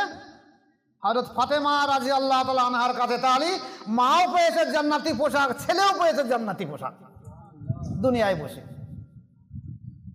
এই ফাতেমা রাদিয়াল্লাহু আনহা যেদিনই ইন্তেকাল করেছেন সেদিনই হাসান হোসাইন আর আলী রাদিয়াল্লাহু আনহু তিনজন আসে।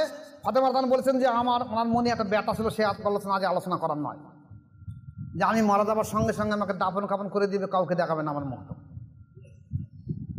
তাই দাফন করার সময় কাপড় পরিহিত করার পর দেখা যাচ্ছে তিনজন হচ্ছে হযরত আল্লাহ তাআলা আর হাসান হোসেন, তিনজন, আর তো কেউ পাওয়া যায়, কাকে নেই।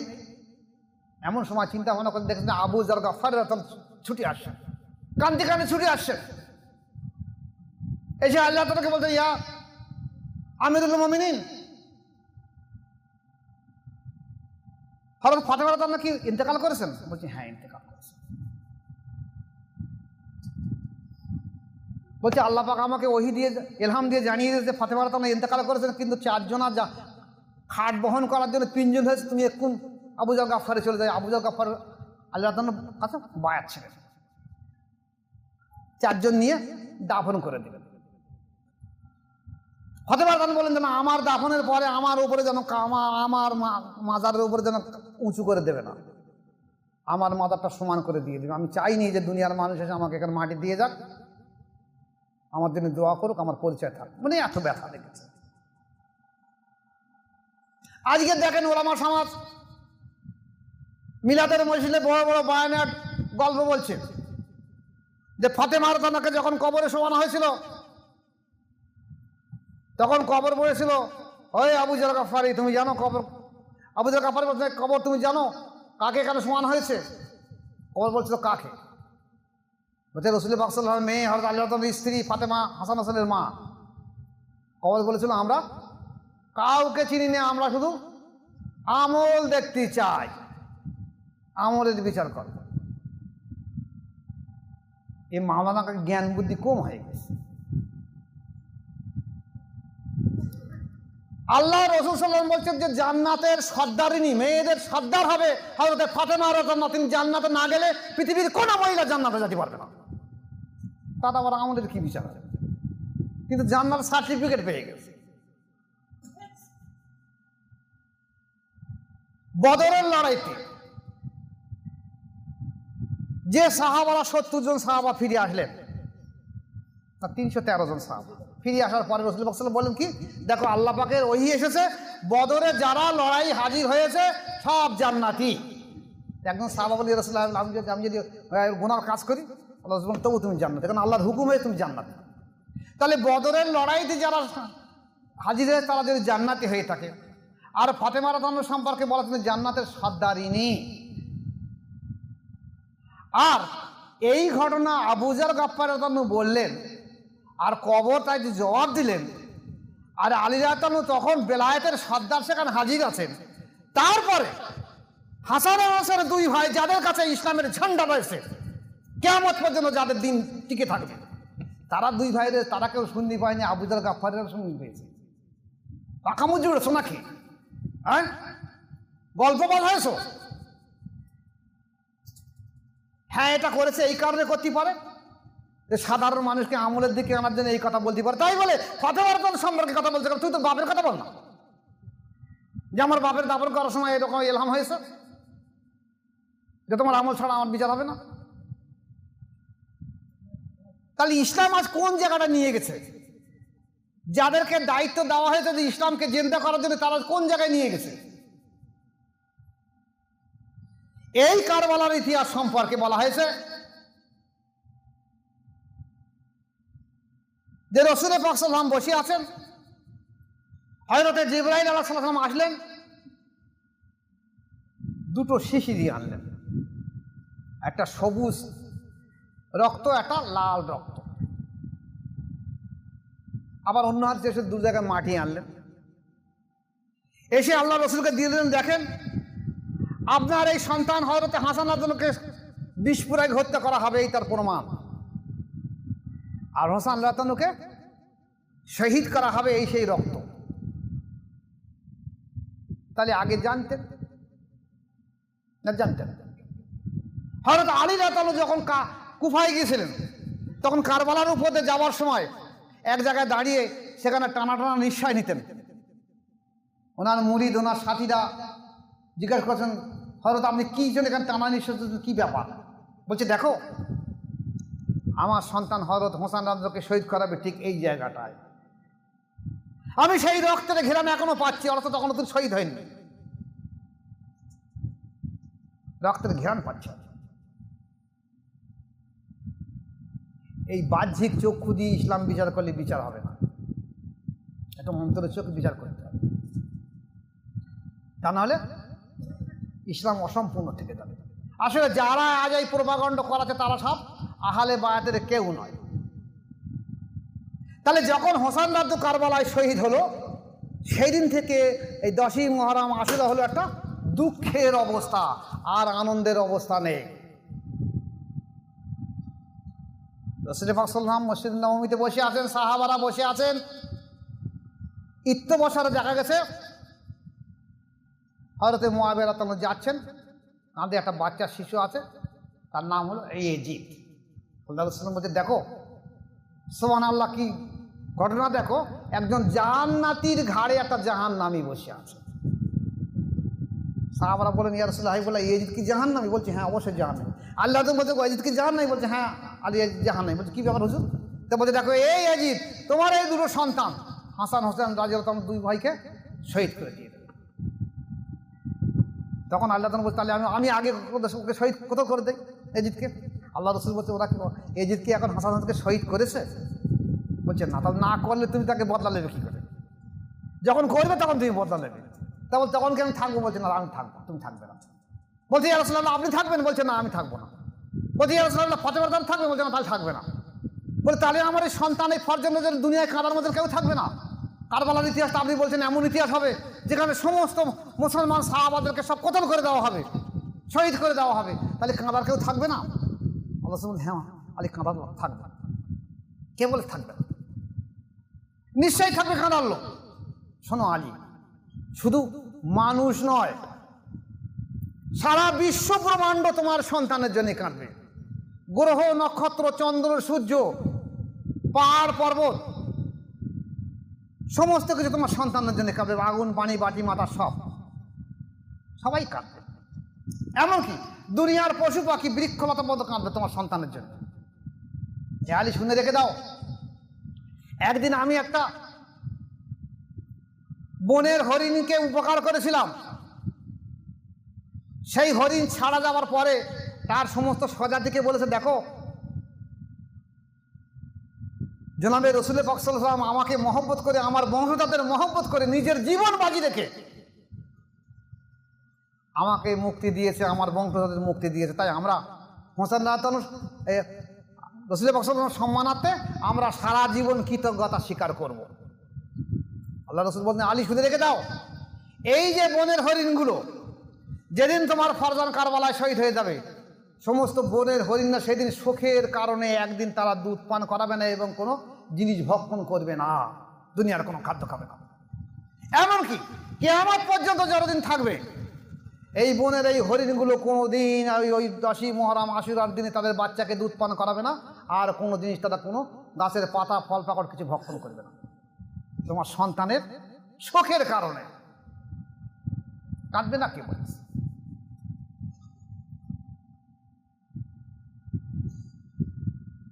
রাসূল পাক সাল্লাল্লাহু আলাইহি ওয়াসাল্লাম একজন সাহাবা ছিল, মুসলমান শহীদ হওয়ার পরে কথা শুনলেন, শুনে খুব আফসোস করতেন।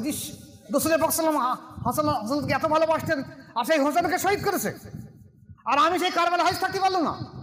মনের দুঃখে দেয়ালে মাথা ঢুকে, যে আল্লাহ আমার তুমি তুলে নাও, আমি জীবনে রাখবো না, কেন তুমি আমাকে কারবালায় হাজির করলে না? এই মাথা ঢুকে ঢুকে ঢুকে ঢুকে দেখা যাচ্ছে মাথা ফেটে গেলে রক্ত বাইর হতে লাগলো। সেইভাবে তিনি ইন্তেকাল করলেন। দাফন করার পরে স্বপ্নে সেই সময় যেসব বুজুর্গরা থাকলো তারা জিজ্ঞেস করলো যে আল্লাহ পাক তোমার সঙ্গে কেমন ব্যবহার করেছে? বলছে, আল্লাহ পাক আমার আহলে বায়াতের সম্মান দেখেছে বলে আমার সমস্ত গুনাহগুলোকে আল্লাহ পাক মাফ করে দিয়েছে। আর আল্লাহ পাক বলেছে, তুমি যখন আমার নবীর ফরজান সন্তানদের উপর তুমি এত মহব্বত দেখিয়েছো, তাহলে তোমাকে জান্নাত দিয়ে আমি ছোট করাবো না। জান্নাতের যে সর্দার হাসান আর হোসেন রাদিয়াল্লাহু আনহু, এই দুই ভাইয়ের খেদমত করার দায়িত্ব আমি তোমাকে দায়িত্ব দিয়ে দিলাম। জান্নাত তুমি তাদের খেদমত করো, এই দায়িত্ব আল্লাহ পাক আমাকে দিয়েছে। তাহলে আহলে বায়াতের সম্মান করলে ইজ্জত থাকবে, না করলে বেইজ্জতি, ধ্বংস হয়ে যাবে। আহলে বায়াতই সব। যারা আহলে বায়াতের বিরুদ্ধাচরণ করতে সব ধ্বংস হয়ে গেছে, কেউ থাকিনি, কেউ না। ইতিহাস যদি বলে থাকে অনেক সময় লেগে যাবে, তবু দুটো একটা কথা বলে নেই। এই কারবালার প্রান্তরে দেখা গেছে এবারে লড়াই হবে আশুরার দিনে। পানি বন্ধ করে দেওয়া হয়েছে ফোরাতের কাছে, জায়গা যেন পানি না পায় হোসেন কাফেলা। ফোরাতের চতুর্দিকে সৈন্যরা দাঁড়িয়ে রয়েছে, এই দিকে সৈন্যরা পানি দেওয়া হবে না, হয় তুমি এদের কাছে আনুগত্য স্বীকার করো, বাদ গ্রহণ করো, তাহলে পানি পাবে না, তোমার পানি পাবে না। এনার একই কথা যে হাত শয়তানের হাতে হাত দেবে না। তাহলে পানি কেন? পানি আমার যদি আমার সন্তান বিবি বাল বাচ্চা সব যদি শহীদ হয়ে যায় তাতেও আমি রাজি আছি। শয়তানের হাতে হাত দিয়ে আমি বাদ, শয়তানকে আমি নেতৃত্ব মানো। আমার নানার দিনকে মুছে দিতে পারবো না। নানার দিন হলো ইসলামের দিন, আকায়েদের দিন, সেই দিন মুছে দিয়ে আমি শয়তানের দিন প্রতিষ্ঠা করবো? তাহলে আজ যদি আমি আমার জীবন বাজি রেখে যদি এই দিনকার জিন্দা না করতে পারি, তাহলে আমার নানার দিন মুছে যাবে। এখানেই হবে আনা মিনাল হোসাইন, হোসাইন মিন্নি আনা মিনাল হোসাইন। এই হোসাইন না কোনো শহীদের পর থেকে এই শহীদের মর্তবার জন্য আবার রাসূলুল্লাহ দিনকে আবার নতুন করে জন্ম হয়েছে। এটা হলো আনা মিনাল হোসাইন, হোসাইনি ও আনা মিনাল হোসাইন, বুঝেছ? যার জন্য ইকবাল রহমতুল্লাহ বলেছেন, কতলে হোসাইন আসল মে मर गए जिनने इस्लाम जिंदा होती है हर करबला के बाद। যে কারবালার প্রান্তরে হোসেন আব্দুল শহীদ হয়নি,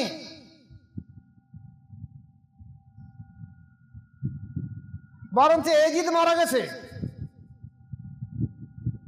আরে হোসেন আব্দুল শহীদের পর থেকে ইসলাম জিন্দা হয়েছে। এই জিন্দা কিয়ামত পর্যন্ত থাকবে। জিন্দা হক হলো হোসেন রতন। আজ আমরা যে ইসলাম পেয়েছি, এই ইসলাম হোসেন রতন ইসলাম।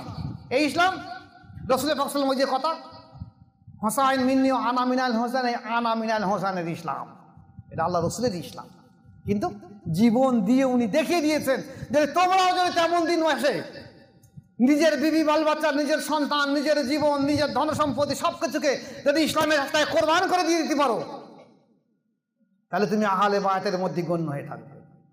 এবং তোমার জন্য সুপারিশ করা আমি হোসাইন থাকবো কিয়ামতের ময়দানে। মানে আহলে বায়াতের মধ্যে মহব্বত না রাখলে কাল কিয়ামতের ময়দানে তোমরা আমার কাছে সুপারিশ পাবে না কোনোদিন। আমি সেই ইসলাম জিন্দা করার জন্য শহীদ হয়েছি, আর সেই ইসলাম ধ্বংস করার জন্য তোমরা এই মুসলমান রয়ে গেছো। যে সম্প্রদায়ের মানুষ, যে কুফার মানুষ কারবালার প্রান্তরে শহীদ করেছিল হোসেন রাজানুকে, যে সম্প্রদায়ের মানুষ শহীদ করেছিল, তারা কিন্তু ওই কারবালার প্রান্তরে যখন সকালবেলা ফজরের আযান হচ্ছে, আল্লাহু আকবার আল্লাহু আকবার, আসসালাতু খায়রুম মিনান নাওম আসসালাতু খায়রুম মিনান নাওম, এজিদের সৈন্যরা ছুটে আসছে কেন? যে আমরা হোসেন আব্দুল পেছনে 2 রাকাত নামাজ পড়বো, ফজরের নামাজ। নবীর বংশধরদের নামাজ পড়লে সওয়াব বেশি হবে, নবীর আওলাদ। আমরা তো দোয়া ইব্রাহিমই বলছি, আল্লাহুম্মা সাল্লি আলা মুহাম্মাদ ওয়া আলা আলি মুহাম্মাদ কামা সাল্লাইতা আলা ইব্রাহিম ওয়া আলা আলি ইব্রাহিম ইন্নাকা হামিদুম মাজিদ, আল্লাহুম্মা বারিক আলা মুহাম্মাদ ওয়া আলা আলি মুহাম্মাদ কামা বারাকতা আলা ইব্রাহিম ওয়া আলা আলি ইব্রাহিম ইন্নাকা হামিদুম মাজিদ। তাহলে নবীর বংশধরদের পেছনে নামাজ পড়বো। এই নামাজ পড়ার পরে তারা তলোয়ার ধরলো, কার বিরুদ্ধে? রাসূলের সন্তানের বিরুদ্ধে তলোয়ার ধরলো। কত বড় মুনাফিক, কত বড় জালিম শয়তান! এই শয়তানের বংশ কিয়ামত পর্যন্ত জিন্দা থেকে থাকবে। যারা আজ আহলে বায়াতের দুশমনি করেছে, কিয়ামত পর্যন্ত তাদের বংশধর টিকে থাকবে। মনে করেন সব মুছে গেছে, এজিদ মরে গেছে, কিন্তু এজিদের বংশধর রয়ে গেছে, এজিদের চরিত্র রয়ে গেছে। হোসেন আব্দুল শহীদ হয়ে গেছে, হোসেনের চরিত্র রয়ে গেছে। তারা এমন অনেক ব্যক্তি আছে, তারা পৃথিবীর বুকে তারা মনে করে জীবন চলে যায় যাবে, তবে ইসলামকে আমরা জিন্দা করে দিয়ে দেবো, ইসলামের পতাকা ফেলে দেবো না। আর সামান্য আমাদের দিকে আগে দেখেন না, ভারতের রাষ্ট্রীয় পতাকা মাতঙ্গিনী হাজারের বুকে গুলি লাগার পরে পতাকা উঁচু করে ধরেছিল, সেটা মহিলা, মেদিনীপুরের মহিলা, দেশের পতাকা। আর তুমি ইসলামের পতাকা করছো, তোমরা কি করছো? বরঞ্চ ইসলামকে মুছে দেওয়ার জন্য চেষ্টা করছো। এই মুনাফিক শয়তানের দল কুচক্রী, সেই সময় তারা ছিল। আজকে দেখেন ভালো করে, অনেকেই কথা বলে, যেমন আমরা আমাদের দেশে বলে যে ফুরফুরা সিলসিলা আমরা আবু বকর সিদ্দিকের 10তম কি 20তম কি 30তম বংশধর, বলে তো এরকম কথা। অনেক অলিয়া উলিয়ারা বলে, কেউ বলে আমি বড় পীর সাহেবের 50তম বংশধর। তো এই যে বংশধর একের পর একেবারে আসছে, তাহলে যারা সেদিনই আহলে বায়াতের দুশমনি করেছিল তাদের বংশধর কিয়ামত পর্যন্ত থাকবে। আর যারা ঈমান এনেছিল তাদের বংশধর কিয়ামত পর্যন্ত থাকবে। এই যারা ইমান এনেছিল এবং সঠিকভাবে ইমানের জায়গায় দাঁড়িয়েছিল, এরা ছাড়া আর কেউ ইমান এনে দাঁড়াতে পারবে না। আর যারা বেঈমানি করেছিল, মুনাফিকি করেছিল, এদেরকে বংশধর রক্ত কিয়ামত পর্যন্ত থাকবে, এরাও বায়াত হবে এবং এরাও মুরশিদের বিরুদ্ধে করবে কিয়ামত পর্যন্ত। ওরা মুনাফিক হয়ে মরবে। মনে করবে না এত সহজ ইসলাম, আলু পোপালুম হয়ে গেল, চোখে আঙুল দিয়ে দেখিয়ে দেওয়া যাবে সব মুনাফিকের দল, শয়তানের দল। এর থেকে দূরে থাকবে।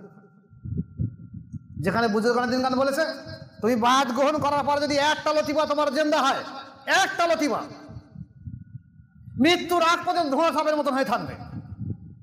আর তুমি সেই মুর্শিদের বিরুদ্ধে বিরুদ্ধাচরণ করবে, সে তো সেই নবী পরিবারের বংশধরদের মতন হয়েছে, আলী রাদিয়াল্লাহু বংশধরদের মতন হয়েছে। তোমরা আলীর কাছে বায়াত হয়ে আল্লাহ তাআলাকে শহীদ করে দিলে, হাসানের কাছে বায়াত হয়ে হাসানের কাছে শহীদ করে দিলে, হোসেনের কাছে বায়াত হলে হোসেনের কাছে শহীদ করে দিলে, সেই জমানা ফিরে পেয়েছে। আসলে তার বংশধর সেই সব ব্যক্তির রক্ত কিয়ামত পর্যন্ত থাকবে। তারা সারা জীবন যেখানে যত বায়াত হবে সেখানে দুশমনি করবে। খেয়াল দেখে দেবে, আমারও বহু মুরিদদের এরকম থাকবে। এটা মুনাফিক, দুশমন, শয়তানের চরিত্র। যদি একটা ব্যক্তি যারা পরিমাণ মুর্শিদের বিরুদ্ধে চলন করে, আপনি ঘাড় ধরে খানকা থেকে বাইর করে দিয়ে দেবেন। আমার হুকুম থাকলো, যেটা আলে বাতর নয়, রক্তটা শয়তান, শয়তান, সেই শয়তানের রক্ত। আমার মুর্শিদ কেলা বলতো, যদি এরকম ব্যক্তি দেখো তুমি খানকা ধরবে, ঘাড়টা ধরবে, পাকা রাস্তা তুলে দিয়ে আসবে। আমি আজ পর্যন্ত করিনি। আজ আমি আপনাদের হুকুম দিয়েছি, আমার বয়স হয়ে গেছে। যদি এমন কোনো ব্যক্তি আমাদের মজলিসে কোনো দিন দেখেন, আমি আপনাদের হুকুম দিয়েছি ঘাট ধরে পাঁচিল ভাঙায় বার করে দিয়ে দেবে। প্রয়োজন নেই ওরকম মুরিদের, এখানে মুনাফিকদের এখানে জায়গা নয়। এখানে রক্ত দিয়ে ইসলাম জিন্দা করা হয়, মুনাফিক করে ইসলাম জিন্দা করা হচ্ছে। এদিকে আসি, আজকের এই আশুরা পালন করা যাবে কি যাবে না? আমাদের দেশের একদল আলেম বলছে আশুরা পালন করা যাবে না। কেন না? আশুরার দিনে তো সব ভালো কাজগুলো হয়েছিল, তাহলে আনন্দ করে খাওয়া দাওয়া করব। আমি নাম বলছি না, স্বনামধন্য আলেমগুলোই করা জলসা করছে। আশুরার দিনে ভালো ভালো কাজ হয়েছিল, তখন ভালো জিনিস খাওয়া, কুদু আনন্দ কুদুমি করবো। আচ্ছা, আমি আপনাকে বলি, কালকে যদি আপনার একটা সন্তানের নাতি হয়েছে, আর আপনি সারা এলাকার লোকের দাওয়াত দেন, আমার নাতি হয়েছে, আসুন আমি একটা আকিকা করবো এবং ভালো করে খাওয়া দাওয়া করবো। 3 দিন ধরে খাওয়া দাওয়া, দ্বিতীয় দিন দেখা তার নাতিটা মারা গেছে। এখন মেহমান হবে, তাহলে আপনি আনন্দ করবেন তো? নাতি হয়েছে বলে আনন্দ করবেন? নাতি তো মারা গেছে। বলবেন না সেসব হবে না, আমার নাতি মারা গেছে। তাহলে গত পরশু দিনই যে জন্ম হয়েছে সেদিনে আনন্দ করছেন, আজ তার আনন্দ করার দিন না আপনার। তাহলে ওই পিরিয়ডটা এখন আনছেন কেন আপনারা? ওটা তো আনন্দের পিরিয়ড, সবাই জানে। আজকে শোকের চিহ্ন, এই চিহ্নটা আপনার কোথায় গেল? আবার অনেকে আলেম এমন কথাও বলছে যে দেখো, ওমর রাদিয়াল্লাহু আনহু শহীদ হলো, কই তার তো মৃত্যুদিন পালন করিনি। ওসমান রাদিয়াল্লাহু শহীদ হলো, মৃত্যুদিন পালন করিনি। আলী রাদিয়াল্লাহু শহীদ হলো, মৃত্যুদিন পালন করিনি। তাহলে হুজুর রাদিয়াল্লাহু মৃত্যুদিন পালন করবো কেন? আমাদের সামনে পাতুম আমি, তাই আলেমগুলো জবাব আমি আমার সোজা করে দিয়ে দিতে পারতাম। এত বড় সাহস তোমার দিলে কোন সাহস? কার বিরুদ্ধে কার কথা বলছো? ওরা একটা পটভূমিকায় শহীদ হয়েছে, আর এনার পটভূমিকাটা আলাদা। এনার পটভূমিকা হলো মূল, যে নানা সে ইসলাম, রাসূল পাক সাল্লাল্লাহু আলাইহি ওয়াসাল্লাম যে ইসলামকে কিয়ামত পর্যন্ত জিন্দা রাখবে এই পটভূমিকার মাধ্যম দিয়ে। আর ওই পটভূমিকা এই পটভূমিকা এক জায়গায় আনছো কেন? তাহলে দেখা যাচ্ছে আমরা তাহলে মহরমের উদ্দেশ্যে কি করব? যে ওলামারা বলছে মহরমে করা যাবে না, আশুরা করা যাবে না, এরা সব মনে করবেন ওয়াহাবি, শয়তানের দল। সব শয়তানের দল। এরা লেখাপড়া শিখেছে, এরা কোনো জায়গায় বায়াত গ্রহণ করেন, এরা আহলে বায়াতের কেউ নয়। এদের অন্তর আল্লাহর জিকিরে জারি নেই, এদের নফসের তাসকিয়া নেই। এরা ধ্বংসপ্রাপ্ত জাহান্নামী সব, যে নিয়া হোক না কেন। যেখানে আল্লাহ রাসূল সাল্লাল্লাহু আলাইহি ওয়াসাল্লাম বলেছে, যে আল্লাহ পাকও বলেছে যে যদি কোনো ব্যক্তি আমার আউলিয়ার বিরুদ্ধে কোনো রকম মন্তব্য করে, আমি আল্লাহ পাক তার বিরুদ্ধে তলোয়ার ধরি। এখন যদি দেখা যাচ্ছে আমি আউলিয়া না হয়ে থাকি, তাহলে আপনারা আমার বিরুদ্ধে মন্তব্য করার দরকারই নেই, আমি তো এমনি ধ্বংস হয়ে যাবো, আল্লাহ ধ্বংস করে দেবেন। তাহলে আপনি আমার বিরুদ্ধে করে যদি আল্লাহ আমার ভালোবাসে, প্রিয় করে, তাহলে আপনি ধ্বংস হয়ে যাবেন, জাহান্নামী হয়ে যাবেন। আপনি কেন কাজ করতে যাচ্ছেন? এবার আসুন, এই কারবালার ইতিহাসে দেখা গেছে হোসেন রাজদণ্ডকে যখন একের পর বাচ্চাগুলো যাচ্ছে, লড়াইতে শহীদ হয়ে যাচ্ছে, তখন হোসেন রাজ দেখলেন ওনার ভাই হাসান রাতানের সঙ্গে একবার চুক্তি হয়েছিল যে হাসান রাতুল ছেলে কি নাম কাসেম রাতানের সঙ্গে হোসেন রাত বলেছিল যে তোমার ছেলের সঙ্গে আমরা একটা মেয়ের বিবাহ দেবো। সেই মেয়েটার নাম হলো সকিনা। মেয়েটার নাম হলো সকিনা। 4 বছর বয়স, তখন বেশি বয়স না, 4 বছর বয়স। তো কাসেম রাতান যখন লড়াইতে যাবে তখন হোসেন রাত বলে, বাবা তুমি বসো, তোমার আব্বার সঙ্গে একটা ওয়াদা ছিল, তুমি যদি লড়াইতে যাও, যদি শহীদ হয়ে যাও, তাহলে সেই ওয়াদা আমার খেলাফ হয়ে যাবে। আমি তোমার ভাই কালকে আমার কৈফিয়ত চাবে, আমি কি কৈফিয়ত দেবো? নিজের মেয়ে সকিনা 4 বছর বয়সকে দেখে অজু করে এনে কাসেম রাতানকে অজু করে এনে দুই চাষতো ভাই বোন দুজনকে দেখে বিবাহ পড়িয়ে দিয়ে দিয়েছে। বিবাহ পড়িয়ে দিয়ে দিয়েছেন। বাসারের সকিনা কি বোঝে, ছেলে মানুষ, তবু বলছে তোমরা আলাদা এই কোয়ার্টার ঘরের মধ্যে তাঁবুর মধ্যে যাও, আধা ঘন্টা তোমাদের সময় দিচ্ছি, তোমরা জীবনে আর কোনোদিনের সময় সুযোগ পাবে না, এই তোমাদের শেষ আধা ঘন্টাকে 15 মিনিট কথা বলা। লড়াইয়ের ময়দান দেখো যে যাচ্ছে ফিরে আসছে, তোমাদের যার যা বসার তাই কথা বলে এসো। ওখানে কি কথা বলবে? একজন লড়াইয়ের জন্য তৈরি হচ্ছে, আর একজন শিশু, সে প্রেম ভালোবাসা সম্পর্কে কিছু বোঝে না, কিন্তু জানে আজকের দিন গেলে আমি বিধবা হয়ে যাব, এটা জানে, কারণ ওই ফ্যামিলির মধ্যে ওরকম ওই মানসিকতা তৈরি হয়েছে। কাসেম রাত লড়াইতে গেলেন, শহীদ হয়ে ফিরে আসলেন। তাহলে সকিনা রাতান কি করলো? তাঁবুতে কাঁদতেছে, স্বামী তো বটে, 10 মিনিট হলে তো ভালোবাসা, মহব্বতের ভালোবাসা, বাচ্চা মেয়ে হলে তাদের বুঝজ্ঞান আছে। শহীদ হয়ে গেলেন। এবারে হোসেন রাতুল যখন লড়াইয়ের ময়দানে যাবেন, তখন সন্তানের দিকে তাকিয়ে দিলেন, ফ্যামিলির দিকে, তাঁবুর দিকে তাকিয়ে দেখেন একমাত্র জয়নুল আবেদিন রাদিয়াল্লাহু তাআলা ছাড়া আর কেউ নেই। এই জয়নুল আবেদিন রাদিয়াল্লাহু তাআলা তখন ওনার পেটের গন্ডগোল এবং জ্বর এবং পেটের রোগে উনি ভুগছেন, শুয়ে আছেন তাঁবুর মধ্যে। উনি ডাকলেন, জয়নুল রাদিয়াল্লাহু তাআলা, তুমি উঠে এসো, যদি তোমার শরীর পেরে ওঠে তাহলে অজু করো, তায়াম্মুম করে আমার সামনে এসো, আমি আর কয়েক পলক পরে কারবালায় হাজির হয়ে যাব, লড়াইয়ের ময়দানে হাজির হয়ে যাব এবং আমি শহীদ হয়ে যাব। আমার নানাজি ডাকছে, হোসাইন ফিরে এসো। আমার আম্মাজি ডাকছে, হোসাইন ফিরে এসো। আমার আব্বা ডাকছে, হোসাইন ফিরে এসো। আমরা হাউজে কাউসারের পানি নিয়ে দাঁড়িয়ে আছে তোমার জন্য, তুমি এই দুনিয়ারে পানি আর পান করো না, এই শয়তানদের উস্কানিমূলক পানি আপনি পান করো না, আমরা তোমার জন্য পিপাটা পানি দান করে তো ফিরে এসো। আমি চলে যাব বাবা জয়নুল, কিন্তু আমার নানার দিন যে মুছে যাবে, তাই তুমি আমার সামনে এসো, আমি তোমাকে বায়াত করিয়ে দিয়ে দেই। আর একটি হাদিস তাওয়াজ্জু দিয়ে এই আমার সমস্ত রেসালাত, কামালাত, বেলায়াত যা যেখানে আছে আমার সমস্ত কিছু আমি তোমার ভিতরে অর্পণ করে দিয়ে দিলাম। তুমি জীবনে যতদিন বেঁচে থাকবে আমার নানার দিনকে প্রতিষ্ঠা করার চেষ্টা করবে। তুমি মনে করবে যে আমি শহীদ হয়ে গেছি, আমি যাবো, আমার সঙ্গে আর তোমার দেখা হবে না। তুমি এই ফ্যামিলির দিকে তাকিয়ে দেখে নেবে, এদেরকে রাখার চেষ্টা করবে, তোমার দ্বারা আবার ইসলাম জিন্দা হয়ে যাবে।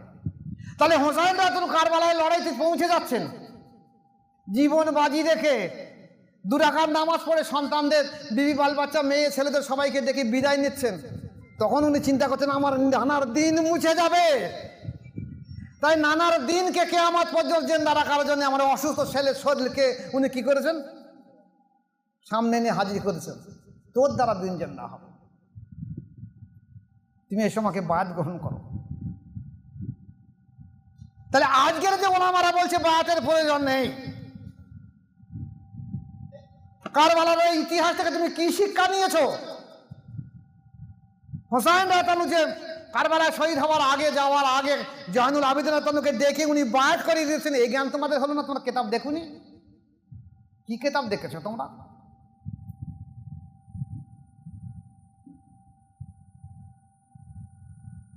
সেই জয়নুল আবেদিন দিন থেকে এই দিনটার দিকে আছে। ইতিহাস অনেক বড়, আমি সেদিকে যাচ্ছি না। দুশ্মনদের কি পাশা, তাঁবুর ভিতরে বাচ্চা বাচ্চা সন্তান কান্নাকাটা করছে পি ফাটার জন্য, মেয়েদের পানি নেই, দুধ হচ্ছে না, বাচ্চারা কান্নাকাটা করছে, দুধ পাচ্ছে না। হোসানা চিন্তা করে যে পানি পাওয়া যায়, ফোরাতে যায়, এই ফোরাতের পানি তো সারা পশু পাখি খেয়ে যাচ্ছে,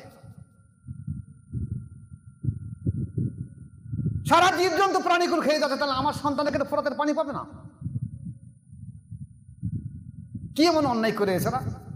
শিশু বাচ্চা, 4 মাস 6 মাসের বাচ্চা কোলে করে নিয়ে যাচ্ছে, বলছে ঠিক আছে আমার পানি দিতে হবে না, এই বাচ্চাগুলোকে কিছু পানি দাও, ফোরাতের পানি কিছু দাও, তুমি আমার তাঁবুর মহিলার কিছু ফোরাতের পানি দিয়ে দাও।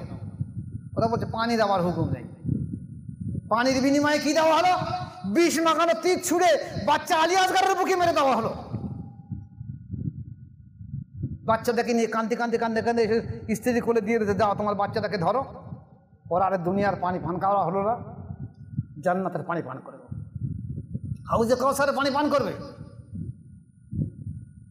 তোমরা মুসলমান, সেদিনে তোমরা বায়াত গ্রহণ করেছিলে সব, প্রত্যেকটা যারা কারবালায় হাজির ছিল সবাই কিন্তু বায়াত ছিল। হয় রসুলের বাসনের কাছে বায়াত ছিল, নয় আবু বকর সিদ্দিকের কাছে বায়াত ছিল, নয় আলীর কাছে বায়াত ছিল, নয় ওমর ফারুক, নয় ওসমান গনি, নয় হাসান রাতানু, নয় হোসেন রাতানু, নয় মুসলিম রাতানুর কাছে বায়াত গ্রহণ করেছিল তারা। তোমরা কি মুসলমানের বাচ্চা? হ্যাঁ, তোমরা নবীর পরিবারের দিকে তাকালে না? তোমরা এখন নামাজের সময় কি পড়েছো? দোয়া ইব্রাহিম পড়ো না? আল্লাহুম্মা সাল্লি আলা মুহাম্মাদ ওয়া আলা আলি মুহাম্মাদ কামা সাল্লাইতা আলা ইব্রাহিম ওয়া আলা আলি ইব্রাহিম ইন্নাকা হামিদুম মাজিদ। আল্লাহুম্মা বারিক আলা মুহাম্মাদ ওয়া আলা আলি মুহাম্মাদ কামা বারাকতা আলা ইব্রাহিম ওয়া আলা আলি ইব্রাহিম ইন্নাকা হামিদুম মাজিদ। এ আল্লাহ, ইব্রাহিম আলাইহিস সালাম তার বংশধরদের উপরে এবং রাসূল পাক সাল্লাল্লাহু আলাইহি ওয়াসাল্লাম তার আহলে বায়াত তার বংশধরদের উপরে তুমি দোয়া দরুদ অবতীর্ণ করো, রহমত বর্ষণ করো। আর এই নামাজের এই দোয়া পাঠ করার পরে সেই বংশধরদের উপর তলোয়ার ধরছো, কিসুকে তুমি নামাজ পড়েছো? আজকের যারা সম্মানীয় ভাইরা আছে, আমার ইউটিউব যারা দেখবে, যেসব ওলামারা, আমার ভক্ত মুরিদ, তামাম বিশ্ববাসী যেসব মানুষ এই বাংলা মিডিয়ার যারা দেখবে, তাদের কাছে আমার অনুরোধ, আপনারা বলুন, আপনারা তো এই দোয়া ইব্রাহিমই পড়ছেন, দরুদ ইব্রাহিমই পড়ছেন, তাহলে আপনারা আহলে বায়াতের উপরে বিরুদ্ধাচরণ করছেন কেন? যারা বায়াত গ্রহণ করেছে তারা আহলে বায়াত, তারা নবীর ইতরাত, তারা নবীর বংশধরকে দিন জিন্দা করে রেখে দেওয়ার চেষ্টা করছে, আপনাদের বিরুদ্ধে করছেন কেন? তাহলে আপনারা কি এজিদের বংশধরদের লোক? আপনাদের এত এজিদ প্রীতি কেন? কেন আপনারা বারবার বলছেন যে হ্যাঁ এজিদের রাজি আল্লাহ বলা যাবে, এজিদ রহমাতুল্লাহ বলা যাবে, এজিদ ভালো মানুষ ছিল, এজিদ সারা জীবন রোজা করতো, এজিদ 5 ওয়াক্ত নামাজ পড়তো, এজিদ তাহাজ্জুদ পড়তো 100 রাকাত করে, এজিদ সারা জীবন নফল নামাজ পড়তো, শুধু 5 দিন বাদে এজিদের গোলামিগিরি করার কথা, হোসেনের গোলামিগিরি না করে? যদি এত এজিদ প্রীতি হয়ে থাকে, এত মহব্বত হয়ে থাকে, তা আপনারা আপনার সন্তানের একটা নাম এজিদের নামে রাখুন না। যদি বলেন আমার ছেলেটা বড় হয়ে গেছে, আচ্ছা আমি টাকা দেবো এখনই, ইউটিউবে যারা দেখছেন সবাইকে বলছি আমি টাকা দেবো এখন, যত টাকা লাগে আমি দেবো এখনই। আপনারা গিয়ে কোর্টে গিয়ে এফিডেভিট করে আপনার ছেলেদের নাম আর আপনাদের নাম সব এজিদ রাখুন, টাকা আমি দেবো এখন, 150 টাকা 200 টাকা লাগে মিনিট আমি দেবো এখন। আমরা সন্তানদের নাম রাখি, কি নাম রাখি? যার যে নাম মহব্বত প্রিয় সেই নামটা তার সন্তানের রাখি। যারা কারোর একটা নাম ফাতেমা, খুব প্রিয় নাম, তা সে তার মেয়ে সন্তান হলে কি নাতনি সন্তান হলে তার নাম রাখলো ফাতেমা, বুঝেছে? আমার যখন প্রথম সন্তান হয়েছে, ছেলে সন্তান হয়েছে, আমি মোজাদ্দেদ আল হোসেন রহমতুল্লাহ নাম মানুষ বলি, ওনার নাম তো আহমদ ফারুক সেরিন, আর রসুলের পাক সাল্লাল্লাহু আলাইহি ওয়াসাল্লামের নাম তো আহমদ, মোহাম্মদ আর আহমদ, তা ওর নাম আহমদই থাক, তাহলে আমি মোহাম্মদ করে বলে রেখেছি নাম। তা তোমরা যদি এজিদ প্রীতি হও, তা তোমাদের একটা সন্তান নাতি পোতার নাম একটা এজিদের নাম রাখো, তারপরে তো তোমরা কেউ রাখবে না। তোমরা আসলে আহলে বায়াতের দুশমন, এই দুশমনি করার জন্য তোমাদের এই আদর্শ, এই কালচার। এই এজিদ, এই নারাদাম, এই মুনাফিক, এই শয়তানের দ্বারা কি করেছিল? 72 জন শুধুমাত্র হোসেন রাতানুর বংশধর শহীদ হয়েছিল, আর বাকি কিছু ওনার মুরিদ ভক্তরা শহীদ হয়েছিল। এই দেখে দেখে দেখে দেখে এই বংশধরদের মাথাগুলো কেটে নেওয়া হয়েছে, নিয়ে লাশগুলোকে পাশাপাশি রেখে দিয়ে এদের রাগ তখনও মিটিনি। এরা বলছে ঘোড়া ছুটে দেওয়া হোসেন রাতুর লাশের উপর দিয়ে, এই লাশ মোবারক যেন কারবালার মালির সঙ্গে যেন মিশে চলে যায়। রাগ তখনও মিটিনি। তলোয়ার বা বর্ষা বিদ্ধ করে এই মাথা মোবারক, মাথা মোবারক নিয়ে কুফা এবং দামাশকাসের অলিতে গলিতে ঘোরানো হয়েছিল। বলে বলা হয়েছিল, তোমরা যদি কেউ হোসেন রাজার নামে ধন্যবাদ সূচক কথা বলো বা ভালো কথা বলো, তাহলে তোমাকে ওই হোসেন রাজার মতো মাথা কেটে ফেলে দেওয়া হবে। ভয়তে এমন মুসলমান ছিল কথা বলিনি সেদিন। কিছু কিছু ব্যক্তি কথা বলেছিল, তাদেরকে শাস্তি পেতে হয়েছিল। কাউকে আষাঢ় মেরে দেওয়া হয়েছিল, কাউকে দুতলার মধ্যে ফেলে মেরে দেওয়া হয়েছিল, কাউকে কোতল করে দেওয়া হয়েছিল, তাও তারা মেনে নিয়েছিল। অনেক ইহুদি খ্রিস্টান নাসারারাও হোসেন রাজার এই অবস্থা দেখে কান্নাকাটা করেছিল এবং তাদের কাছে প্রার্থনা করেছিল, বলে তাদেরকে শহীদ করে দেওয়া হয়েছিল। কিন্তু যারা ঈমান এনেছিল সেই সব আহলে বায়াত, তারা কোথায় গেল? তারা কেউ কথা বলতে পারে এখন ভয়তে, শাসক গোষ্ঠীর কাছে ভয়তে কোনো কথা বলতে পারেনি। কিয়ামত পর্যন্ত এই অবস্থা থাকবে।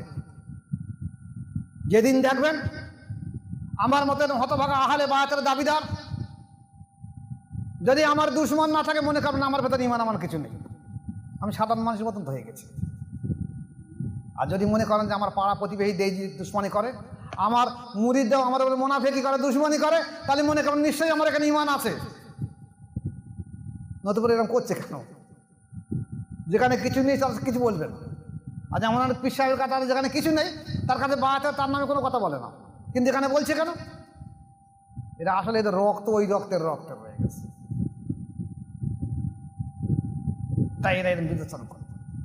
এই হোসেন রাজু মারা কোথাও শহীদ হওয়ার পরে দেখা যাচ্ছে যখন ঘোড়া ছুড়ে দেওয়া হলো, এরপরে ওই সৈন্যদের রাগ মিটিনি। রাগটা কি? যে বায়াত গ্রহণ করিনি কেন, এত বড় সাহস।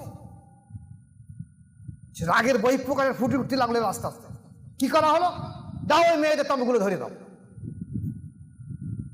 যে মেয়েরা যারা জীবনে কোনোদিন পরপুরুষের মুখ দেখিনি, যারা পর্দা আধারের মধ্যে থেকেছে সারা জীবন ধরে, আজও তাঁবুর মধ্যে রয়েছে, তাদের সেই তাঁবুর চতুর্দিকে আগুন ধরিয়ে দেওয়া হলো।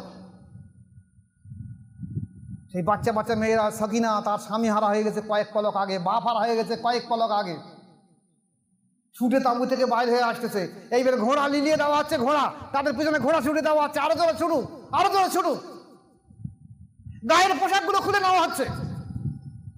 সকিনা রাজার বাচ্চা 4 বছরের মেয়ে সদ্য বিধবা হয়েছে, আধা ঘন্টা আগে বিবাহ হয়েছে, এক্ষুনি বিধবা হয়েছে, তার কানে দুটো মাগড়ি চলে, আমাদের তখন কি বলে মাগড়ি বলে তো, ধরে টেনে ছিঁড়ে নেওয়া হয়েছে, কান দিয়ে রক্ত বাইরে। কোন শোক পালন করবে? আব্বার মৌত, স্বামীর মৌত, না এই কান থেকে ছিঁড়ে নেওয়া রক্তের ঝোঁকাচ্ছে, এই কান্না কোন কান্না কাঁদবে? না তাঁবু ধরিয়ে দিয়েছে। গায়ের পোশাকগুলো, ভালো ভালো পোশাকগুলো খুলে নিয়ে হাত পিছমোড়া করে পিছনের দিকে মাটি বেঁধে নিয়ে এইবারে কুফায় যাওয়া, চলো কুফায় চলো। আর হোসেন রাজার লাশ মোবারককে তলোয়ারের মাথায় বিদ্ধ করে উঁচু করে দেওয়া হচ্ছে। রাগ মিটিনি, তাই রাগ এখনো মিটিনি। লাশ মোবারকদের দাফন করতে দেওয়া হবে না, এ মাথা মোবারক দাফন করতে দেওয়া হবে না। রাগ মিটিনি, আহলে বায়তের রাগ। একটা মানুষের নফসে আম্মারা চরিত্র মানে হলো শয়তান সদৃশ নফস, একদম শয়তান চরিত্র। কি হলো শেষ পরিণতি? তখন ও রাগ মিটিনি। অনেক ইতিহাস আছে, আমি সেদিকে যাচ্ছি না। শেষকালে যখন ছেড়ে দেওয়া হলো, ফিরিয়ে আনুন মদিনা শরীফে, রাগ তখনও মিটিনি।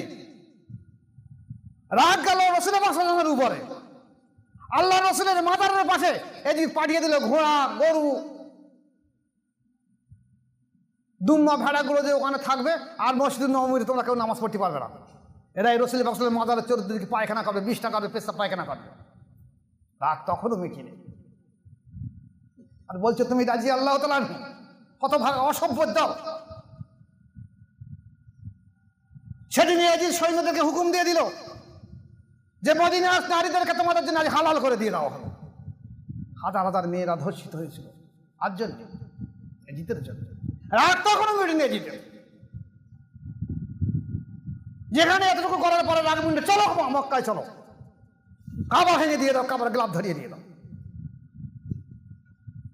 এখনকার যেমন কামান আছে, তখন এক ধরনের বন্দুক ছিল, দূর থেকে মেরে মেরে কাবার ডাল ভাঙা হলো, আবার গ্লাভ ধরিয়ে দেওয়া। কি করেন এজিদ? আজ এজিদের নামে রাজি আল্লাহ তাআলা বলছো বেয়াদব অসভ্য দল, তোমরা মুসলমান শুধু দাড়ি টুপি দেখে দুপাতা লেখাপড়া শিখে বলে লাট হয়ে গেছো।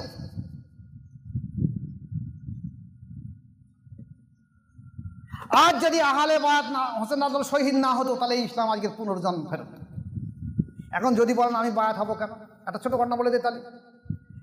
আমাদের মাসপুকুরি কি নুরুদ্দিন শেখ আসো এদিকে সব, নুরুদ্দিন শেখ আছে নাকি মাসপুকুরে? নুরুদ্দিন শেখ এদিকে সব। আহলে বায়াতের কি মর্যাদা দেখেন, চলে আসুন সরে বসে।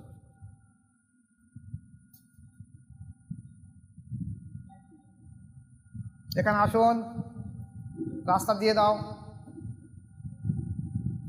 ক্যামেরাটা দেখি নিয়ে দেবে। এখানে এসো,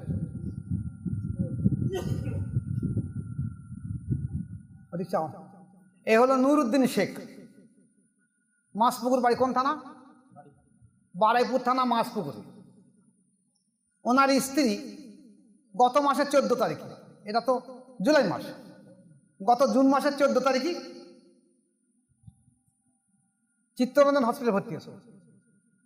ভর্তি হওয়ার পরে 13 তারিখে মনে হয় ওনার কিডনি আর কি গলব্লাডার পাথরের 2-3 অপারেশন, সেখানে করার পরে সকালবেলা ওনাকে ডেকে ওনার কাছ থেকে হসপিটালেতে সই করে নেয়, বন্ডে সই করে দিতে হয় যে মারা গেলে আমরা দোষী না, সই করে দিয়েছে। কিন্তু ডাক্তারগুলো দেখছে এই যে ব্যক্তি, এর মুখ চেহারা একদম গরিব মানুষ, নিজেও ছাপোষালো। তো বলছে ডাক্তারবাবু আমি পয়সা করে কিছু দিতে পারবো না, আমার কিচ্ছু নেই, আমি গরিব মানুষ, আমার চেষ্টা করেন যত ভালো পারেন, আমি কিচ্ছু করতে পারবো না। এই মুখের চেহারা দেখে ডাক্তার ঠিক আছে আমরা সব চিকিৎসা করবো। ওটিতে নিয়ে গেল, বেলা 9টা থেকে 4টে পর্যন্ত ওটি, বড় অপারেশন তো। এই অপারেশনের পর দেখা তার জ্ঞান ফেরে না, এবং প্রেশার দ্রুত থেকে দ্রুত গতি নেমে আসছে, হার্ট আর চলছে না। ডাক্তাররা তখন নিচে এসে বলে কি করে এই মানুষটার সামনে যাই, গরিব মানুষ দেখলে তো দুঃখ লাগে। তো এসে বলো দেখো তোমরা যে ধর্মের মানুষ হও, সেই ধর্মের তোমরা ঈশ্বরের কাছে প্রার্থনা করো তোমার স্ত্রীর জন্য, তোমার স্ত্রীর শরীর খুব খারাপ, তবু ডাক্তাররা বলে না মারা গেছে। আর আমরা যে যে ধর্মের মানুষ, সেই ধর্ম হিসেবে আমরা একটু ঈশ্বরের কাছে প্রার্থনা করি যে তোমার স্ত্রী ভালো হয়ে যাক। আগে মন বোঝানোর জন্য আচমকাটা ধাক্কা নিয়ে দিয়ে চলে গেছে। ইনি কাঁদা কাটা করতেছে। ডাক্তাররা দেখলো রুগী ডেড, কিছু নেই, হাঁটা চলছে না। আরও ওটি আছে, ডাক্তাররা এই প্রেসারে করে পাশে সরিয়ে দিল, পাশে রেখে দিল, দিয়ে একটা কাপড় এই পর্যন্ত ঢেকে দিয়ে দিচ্ছে। যে ডাক্তাররা ডেথ সার্টিফিকেট দেখাটাকে 3 ঘন্টা থেকে 4 ঘন্টা দেরি করবে, তারপর ডেথ সার্টিফিকেট দেবে। তার আগে যদি ডেথ সার্টিফিকেট দেওয়া যদি রুগী বেঁচে ওঠে, তাহলে কিন্তু কই ফেলে দিতে হবে। তাই ওখানে রেখে দিয়ে দেবে রুগীটা, রেখে দিয়ে ওরা অন্য অপারেশন করছে। 3 থেকে 4 ঘন্টা পরে রুগী তো ডেড, হঠাৎ রুগীটা কথা বলে উঠলো। কথা বলার সঙ্গে সঙ্গে ডাক্তার দেখলো এখন তখন তো পার্ট সব ফিট করা রয়েছে, মেইন পাতা ফিট করা রয়েছে, হার্টটা সব ফিট করা রয়েছে। দেখা গেল সঙ্গে সঙ্গে ওর হার্ট ওকে চলছে একদম, এবং সমস্ত যন্ত্রগুলো সব ঠিকঠাক সাপ্লাই যাচ্ছে।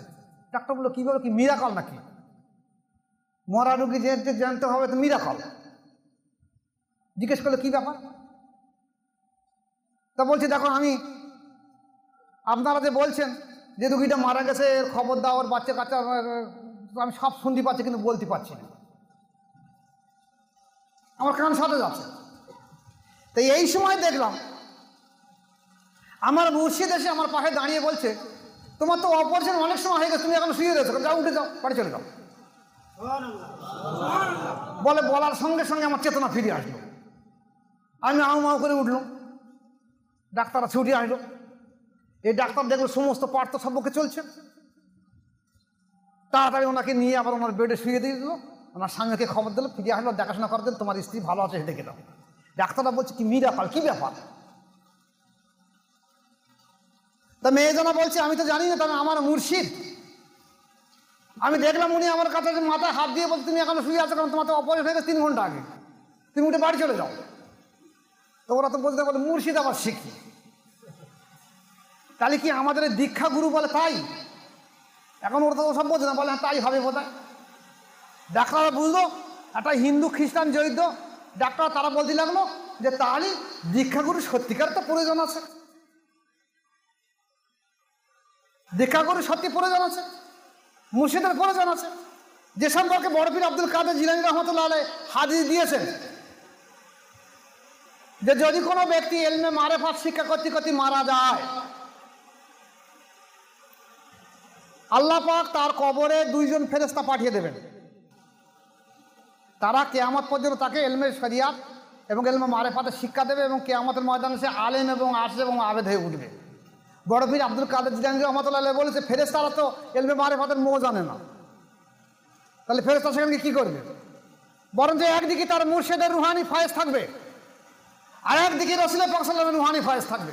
সিরুল্লাহ কিতাবের মধ্যে পরিষ্কার লিখেছে বড় পীর সাহেব যে একদিকে তার মুর্শিদ থাকবে, একদিকে তার রসুল থাকবে, 2 মহান সাধক।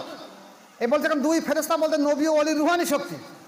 এই 2 রুহানি শক্তির মাধ্যম দিয়ে তাকে ইলমে মারেফাতে দিয়ে এমনভাবে তাওয়াজ্জুহ ফয়েজ দিয়ে দেবে যে কাল কিয়ামতের ময়দানে সে আলেম এবং আশেম এবং আবেদ হয়ে উঠবে। পক্ষান্তরে কোথায় ছিল মুমিন?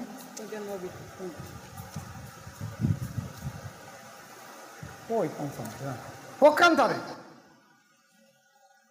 আল্লাহ রাসূল বলতে কিছু সংখ্যক অজ্ঞ মানুষ, কিছু সংখ্যক মূর্খ অজ্ঞ মানুষ, নিরক্ষর মানুষ যারা মারা যাবে, মারা যাবার পরে তারা কিয়ামতের ময়দানে আলেম আশিক এবং আবেদ হয়ে উঠবে। তাদের লেখাপড়া জানে না, মূর্খ সূক্ষ্ম মানুষ, তারা কিয়ামতের ময়দানে তারা মারা যাওয়ার পরে কিয়ামতের ময়দানে আলেম আবেদ আশিকে উঠবে। কারা? যারা ইলমে মারেফাত শিক্ষা করতে গিয়ে মারা গেছে। আর পক্ষান্তরে কিছু সংখ্যক আলেম, আল্লাহ রাসূল বলছে কিছু সংখ্যক আলেম মৃত্যুবরণ করার পরে, তারা মূর্খ এবং পাপী এবং দরিদ্র হয়ে কিয়ামতের সময় উঠবে, কারণ তার ভেতরে ইলমে মারেফাত ছিল না বলে।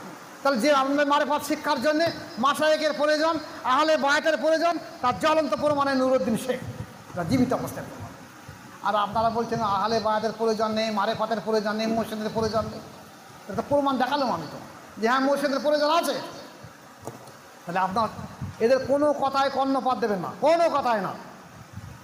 যারা বায়াত গ্রহণ করেছেন তারা পরিষ্কার এর উপর টিকে থাকবেন, যতদিন বেঁচে থাকবেন মুর্শিদের সম্পর্কে কোনো রকম কথা বলবেন না, কোনো রকম।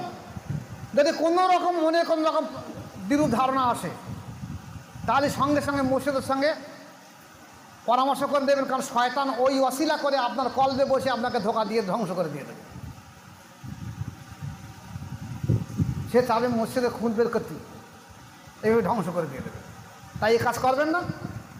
আর বায়াত গ্রহণ করে যদি একটা লতিফা জিন্দা হয়, সে মসজিদের কাছ থেকে কোনোদিন জীবনে যাবে না। যারা করেছে তারা সব জাহান্নামী হয়ে যাবে। আজকে যদি না হয়ে থাকে দেখে রেখে দেবেন, রাসূল পাক সাল্লাল্লাহু আলাইহি ওয়াসাল্লামের কাছে একজন ওহী লেখক ছিল, ওহী লেখক, যে আল্লাহ রাসূলের কাছে বায়াত গ্রহণ করার পরে আবার অস্বীকার করলো যে এসব ওহীটাই কিছু না, মুহাম্মদ সাল্লাল্লাহু আলাইহি ওয়াসাল্লাম রাত্রি স্বপ্ন দেখেন আমার বলে আমি লিখে দেই। এ কোরআন মুহাম্মদ সাল্লাল্লাহু আলাইহি ওয়াসাল্লাম বানানো গল্প। কী হলো তার শেষ পরিণতি? মারা যাবার পরে সে তো বাদ ছিল, 6-7 বছর ওহী লিখেছে, সাহাবারা কেউ দাফন করতে যায়নি, আল্লাহ রাসূলও যায়নি দাফন করতে। দাফন করে দেওয়া হলো, সকালবেলা গিয়ে দেখা যাচ্ছে সেই লাশটা কবরের উপরে শোয়ানো আছে উলঙ্গ ন্যাংট হয়ে। আবার ফের তার কাফন পরিয়ে আবার ফের লাশ খুঁড়ে ফের দাফন করে দেওয়া হলো। তারপর দিন দেখা গেলো ফের সেই লাশটা কবরের উপরে আছে, রাত্রিতে সকালে দেখা গেলো ন্যাংট হয়ে আছে।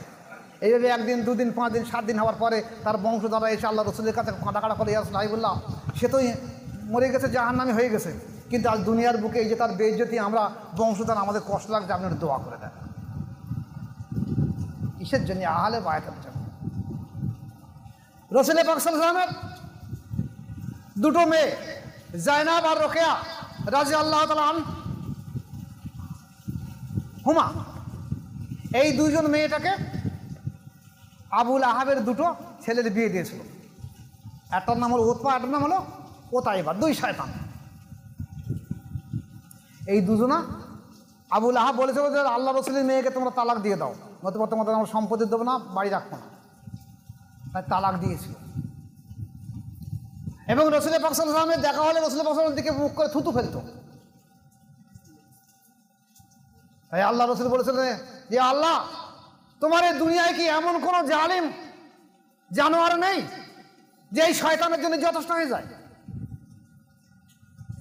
আবুল আহাব ভেবেছিল যে আল্লাহ রসুলের কথা জীবনে মিশাবে না, কারণ বন্দুকের গুলি মিশাবে, রসুলের কথা মিশাবে না। তাই এই উতবা আর ওতাইবাকে সবসময় কাছে করে রাখত। যখন ব্যবসা করতে যেত তখন সেই বহু লোক একসঙ্গে ব্যবসা করতে যেত, মালপত্র দেখে আর সেই উপর রেখে দিত যে আল্লাহ রসুল যখন বলেছে ও নিশ্চয়ই কোনো পশু ওকে হত্যা করে দেবে। আর রাত্রি চতুর্দিকে তাঁবুর চতুর্দিকে মশাল জ্বালিয়ে রেখে দিত, রাত্রির নাইট গার্ডটা তো নাইট দেওয়ার জন্য। কিন্তু আল্লাহ পাকের ইচ্ছা খণ্ডন করে, রসুলের হুকুম খণ্ডন করতে পারে? এটা তন্দ্রার মতন এসে দেখা গেল একটা দূর থেকে একটা হিংস্র বাঘ হালুম করে উঠে এসে উতবা না ওতাইবার দাগে একটা থাপন ফাইট মেরেছে, ব্যাস মাথা চলে গেছে 40 ফুট দূরে, ধরলা পাচ্ছে, মাথা ওখানে লাভ করেছে। আঁক করে একটা আওয়াজ হলো, বিদ্যুৎ করতে বাঘটা চলে গেল। আবুল আহাব উঠে আউমা করতে গেল, ঠিক আমার ছেলের গাড়ি বাঘ এসে। রসুলের কথা কোনো মিথ্যা হয় না। শুনে রেখে দেন, আহলে বায়াতের উপরে কোনো রকম দুশ্মনী করবেন না। আপনার ভালো না লাগে বায়াত হবেন না, ভালো না লাগে ঈমান আনবেন না। কার ভিতরে কি আছে না আছে আপনি বুঝবেন কি করে? তাই আমি হাত জোর করে অনুরোধ করবো যে আপনাদের কাজ করবেন না। এবার আসুন, তাহলে আমরা আশুরা পালন করবো না? করবো না? হ্যাঁ করবো। কোন আলেম কি বললো দেখার দরকার নেই। আমরা ও পিরিয়ডটা মহব্বতের পিরিয়ড, ভালো, ঠিক আছে। আমাদের আজকেরকার বর্তমানে অতীত যেটা হয়ে গেছে, এখন বর্তমান যেটা চলছে, এই বর্তমান হোসেনার থেকে কিয়ামত পর্যন্ত এটা বর্তমান চলে। আর ওটা হয়েছে অতীত। অতীতের কথা আমরা গ্রহণযোগ্য, এখন প্রয়োজন নেই। ওটা ভালো কাজ, ভালো। আমরা এই হোসেনাতন এই একনিষ্ঠ ত্যাগকে আমরা যতদিন বেঁচে থাকবো আমরা চেষ্টা করবো পালন করার জন্য। কি পালন করব? যেমন আমরা যারা এখানে উপস্থিত হয়েছে, আমরা কি করব? যেসব পুরুষ মানুষ আজ দিনটা রোজা রাখবে না, যারা এখানে আসবে তারা রোজা রাখবে না, যারা আসবে না তারা রোজা রাখবে। আজের রোজা রাখছে, আগামী দুটো রোজা রাখবে, কোরআন তেলাওয়াত করবে। কোনো অসহায় এতিম এসির কাঙাল মিসকিনকে কিছু খেতে দেবে বা কিছু পয়সা করে কিছু কাপড় পোশাক দেবে। একটু কবর মাজার জিয়ারত করবে, নিজের মা বাবা আত্মীয় মাজার জিয়ারত করবে, কিছু খিচুড়ি রান্না করে বিলি করে দেবে, কিছু পায়েস রান্না করে বিলি করে দেবে। যে যেভাবে পরে ভালো কাজ করবে তাদের উদ্দেশ্যে সব রোশানি করো। এই সবটা তার প্রয়োজন নেই, তাদের প্রয়োজন নেই, আমার প্রয়োজনের জন্য আমি করছি। আমি করলে তারা সন্তুষ্ট হয়ে আল্লাহর কাছে রহমত বর্ষণ ফরিয়াদ করবে যে আল্লাহ আমার উপরে যেমন মহব্বত করেছে, আল্লাহ তুমি তাদের উপরে মহব্বত রেখে দিও। তাই তাদের নেক দোয়া পাওয়ার জন্য আমি করছি, আমি তাদের সন্তুষ্টের জন্য করছি না, কারণ তারা সব জান্নাতি। আমি করছি আমার জন্য। অনেকে বলছে তারা তো জান্নাতে, তার জন্য করা যাবে কেন? আমি তাদের জন্য করিনি। আমি আমার বংশধর, আমার সন্তান সন্ততি, আমার বিবি বাল বাচ্চা, আমার জীবনের জন্যে, আমার আহলে বার জন্য করছি। তার জন্যে তারা আল্লাহর কাছে দোয়া করবে, আমরা সন্তুষ্ট হব। আর আহলে বায়াত জিন্দা করার জন্য আমাদের এই কাজগুলো করে যেতেই হবে কিয়ামত পর্যন্ত। যদি না করেন তাহলে কিন্তু আপনি আহলে বায়াতের মধ্যে থাকতে পারবেন না। আবার বলে দিই, একটা শেষ কথা বলে দিয়ে বিদায় নেব। ইসলামের ঝান্ডা আজ 200 বছর ধরে ওয়াহাবিরা মুছে দেওয়ার চেষ্টা করেছে। তাহলে কি এ দিন জিন্দা হবে না? হ্যাঁ হবে। আল্লাহ রসুলের হাদিস এসেছে প্রত্যেক শতাব্দী 100 বছরের পরে এক একজন সংস্কার বা মোজাবদের জন্মায় পৃথিবীর বুকে। তার দ্বারা ইসলামে মুছে দেওয়া, ইসলাম আবার জিন্দা হবে। তারা আগেকার জামানার নবীদের যেমন দরজা সম্মান দিয়েছিল আল্লাহ পাক, এই জামানার ওলিদের দরজা সম্মান আল্লাহ পাক তেমন দিয়ে তারা এই মুছে দেওয়ার দিনকে জিন্দা করে দেয়। যেমন আমি একটা ঘটনা আপনার সঙ্গে বলেছি এবং আজও শেয়ার করে দিয়ে দেয় যে বর্তমান অবস্থাতে ইসলামের এই অবস্থা। আমি বসে আছি চুপচাপ, একদিন এই কুতুবখানার মধ্যে দেখলাম এই 9-1 বাস স্ট্যান্ডের ওখানে যে 2তলা বাড়ি আছে, ওই বাড়ির সামনে আমাকে দিয়ে একটা বিরাট বড় পতাকা তুলে দেওয়া হলো। মোটা পাইপ দিয়ে বিরাট সবুজ রঙের পতাকা, ইসলামী ঝান্ডা। পতাকাটা তুলতে গিয়ে ডান্ডা হেলে যাচ্ছে বলে আমি আবার দুতলায় উঠে দড়ি দিয়ে ভালো করে বেঁধে দিলাম। নারায়ে তাকবীর, আল্লাহু আকবার, নারায়ে রিসালাত ইয়া রাসূলুল্লাহ। এই ঝান্ডা তুলে দেওয়া হয়েছে আশুরার দিনে। এবার আমি তাকিয়ে দেখলাম, তখন আমার কাশফের অবস্থা। দেখলাম আমার পাশে অন্য একটা দল, অন্য একটা মত পথ একটা ছোটো পতাকা টাঙিয়ে দিয়েছে। দিয়ে আমাদের পতাকার দিকে তাকিয়ে তার একটা লজ্জা শরম লাগছে যে এত বড় পতাকার সামনে ওরা ছোটো পতাকা দিয়েছি, ওরা ছুটে পালিয়ে গেছে। তাহলে এই ইসলাম জেন্ডা হয়ে গেছে, কারোর ক্ষমতা নেই আর রুখে দেওয়ার মতো না। এই ইসলাম এখানে থেকে জেন্ডা হয়ে গেছে। এ ভাঙড় না, পশ্চিমবাংলা না, ভারতবর্ষ না, উপমহাদেশে ইসলাম চলছে, আপনারা জানেন না। তাই আমার কাছে একটা দিন থাকলে দেখতে পাবেন যে ইসলাম কি হারে দ্রুত থেকে দ্রুত করতে চলছে। আজ বাংলাদেশে হাজার হাজার আলেম ওলামা পীর মাশায়েখরা বায়াত গ্রহণ করছে। আসামে হাজার হাজার আলেম ওলামারা পীর মাশায়েখরা বায়াত গ্রহণ করছে। ভারতবর্ষের এমন কোনো রাজ্য নেই যে রাজ্যের মানুষ বায়াত গ্রহণ করছে না। হাজার হাজার আলেম ওলামারা, তারা যদি সব এখানে আসতো, এরকম খানকার মতন আমার 50টা খানকা লাগতো এখানে। আল্লাহর অশেষ দয়া, ইসলাম জিন্দা হয়ে গেছে, কোনো সন্দেহ নেই। আপনারা টিকে থাকবেন, চেষ্টা করবেন ইসলামকে জিন্দা রাখতে পারছেন। আর প্রত্যেক বছর এই মহরম থাকবে, এ ডেট থাকবে, আমি সেজদা লিখে দেবো। আশুরার দিন এখানে থাকবে প্রত্যেক বছর, আপনারা অবশ্যই থাকবেন, আশুরার হাজির থাকবেন। বাড়ি মেয়েদের বলবেন আজ কাল পরশু 3টে রোজা রাখতে, কারোর দিকে প্ররোচনায় পা দেবেন না। নিজেরা নিজের দাঁড়িয়ে থাকুন। আপনি আমার কাছে তরিকা করবেন, আর ওই যার নফসের ইসলাম নেই, কলব জারি নেই, সেই সব আলেমের কাছ থেকে মশলা জিজ্ঞেস করবেন, আর সে বলে দেবে, আর আপনি তাই মেনে নেবেন, কাজ করবেন না। যার যা প্রশ্ন থাকে লিখে আমার কাছে জানাবেন। আমি যদি না পারি, আমি 1 দিন 2 দিন 7 দিন সময় নেব, কিন্তু কোনো প্রশ্ন ওদের কাছে করাবেন না। ওরা আপনাকে বিভ্রান্তে ফেলে দিয়ে দেবে। ওরা নিজেরা কিছু বোঝে না, গোমরাই পথভ্রষ্ট। ওরা আপনাকে এমন বিভ্রান্তে ফেলে দেবে যে আপনি ধ্বংস হয়ে যাবেন। আর তরিকার উপরে কায়েম থাকবেন। তসবি জেকের মোরাকাবা নামাজ জীবনে কেউ কম করাবেন না। যদি কেউ একবার তসবি কম করেছেন, জেকের কম করে বলা হয়েছে, যখন আপনি জেকের বন্ধ করবেন, সঙ্গে সঙ্গে শয়তান আপনার কলবে বসে থাকবে। আর শয়তান জাসিবুন আল্লাহ কলবে ইবনে আদামা ফায়জা জাকার আল্লাহ ফাসাকা ওয়াইজা কাফালা ফাওয়াসাফা আল হাদিস। যখন মানুষ কলব আল্লাহ জেকের করে, শয়তান কলব থেকে পালিয়ে যাবে। আর যখন কলব আল্লাহ জেকের বন্ধ করবে, সঙ্গে সঙ্গে কলবে শয়তান বসে থেকে তাকে ধোঁকা দিতে হবে। এই কলব হলো মানুষের মূল প্রধান সেন্টার, কেন্দ্র। এখানে বসে শয়তান ওই কলবের ভেতরে তার সুর গুজিয়ে দিয়ে তার এই সমস্ত সেন্টারগুলোকে সে কবজা করে নে, তার মর্জি মতন চালাবে। তাই জিকির যেন মৃত্যুর আগ পর্যন্ত বন্ধ করবে না, একদম মৃত্যুর আগ পর্যন্ত। আর তসবি মৃত্যুর আগ পর্যন্ত বন্ধ করবে না। দাঁড়িয়ে তসবি না করতে পারেন বসে করবেন, বসে না করতে পারেন শুয়ে করবেন, তসবি বন্ধ করবে না, জিকির বন্ধ করবে না, মোরাকাবা বন্ধ করবে না। মগরিবের সময় আপনি গরিব মানুষ হন, এসার সময় করবেন, এসার সময় গরিব মানুষ হন, রাত্রি করবেন, মোরাকাবা বন্ধ করবে না। তসবি জিকির মোরাকাবা নামাজ, আর হালাল রুজির তালাশ করবেন, আর 5 ওয়াক্ত নামাজ কায়েম করবেন। হালাল রুজি ছাড়া এর আইনে কেউ টিকে থাকতে পারবে না, কিচ্ছু পাবে না এর আইনে। অনেকে বলছে আমার রুজির উন্নতি হয় না কেন? তা দেখা যাচ্ছে ইতিহাস ঘেটে ঘেটে দেখা যাচ্ছে, তাকে ভালো করে পরামর্শ করে দেখা যাচ্ছে খাদ্য তালিকা এত খারাপ যে ধারণা করা যায় না। বলে দেওয়ার সঙ্গে সঙ্গে পরিবর্তন হয়ে গেল। তাহলে আপনারা খাদ্য তালিকাগুলোকে সংশোধন করবেন, আর কোনো দিকে কোনো প্ররোচনায় পা দেবেন না।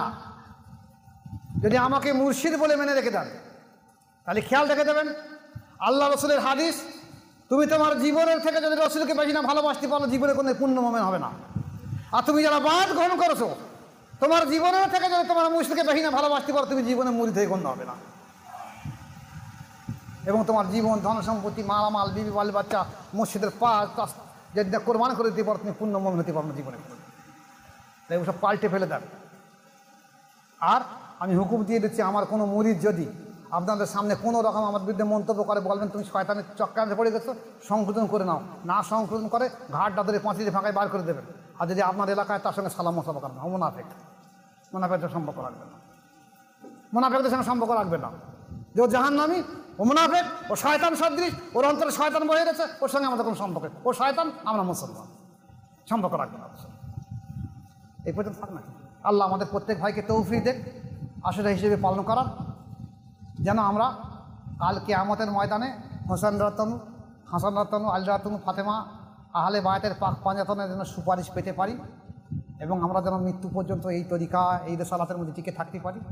আমিও দোয়া করি আপনিও দোয়া করুন সবাই যেন আল্লাহ পাক আমাদেরকে টিকিয়ে রেখে দেয়। ওমা আলাইনা ইল্লাল বালাগ। আসসালামু আলাইকুম ওয়া রাহমাতুল্লাহি ওয়া বারাকাতুহু। কি আম করে দাও সাহেব দেবো? মনিরুল্লাহ সাহেব কই, একটু ছোটো করে আম করে দাও।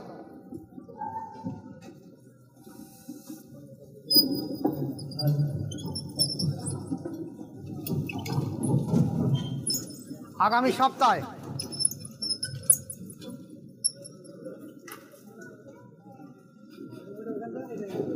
কই যদি আছে না কেন? হ্যালো, আগামী সপ্তাহ কিন্তু ইংরেজি মাসের শেষ বৃহস্পতিবার, আগামী বৃহস্পতিবার অনুষ্ঠান থাকবে, ইনশাল্লাহ আসবেন। আমরা যেভাবে করেছি, যেভাবে ইংরেজি মাস শেষ বৃহস্পতি অনুষ্ঠান হয় সেইভাবে করা হবে, সেইভাবে কিছু বদলানো হবে না, আপনারা চিন্তা করতে হবে না। আল্লাহ করিয়ে নেবে, আমি করাবো না।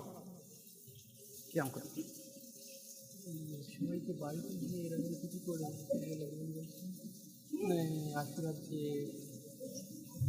আর একটা কথা, আপনারা তো আজ বাড়ি যাবেন, সবাই যে থাকবেন দু একজন মুসলিম আলাদা কথা, সবাই বাড়ি গিয়ে কিন্তু এই দিনকে জেন্দা করার নিয়ত রাখতে হবে।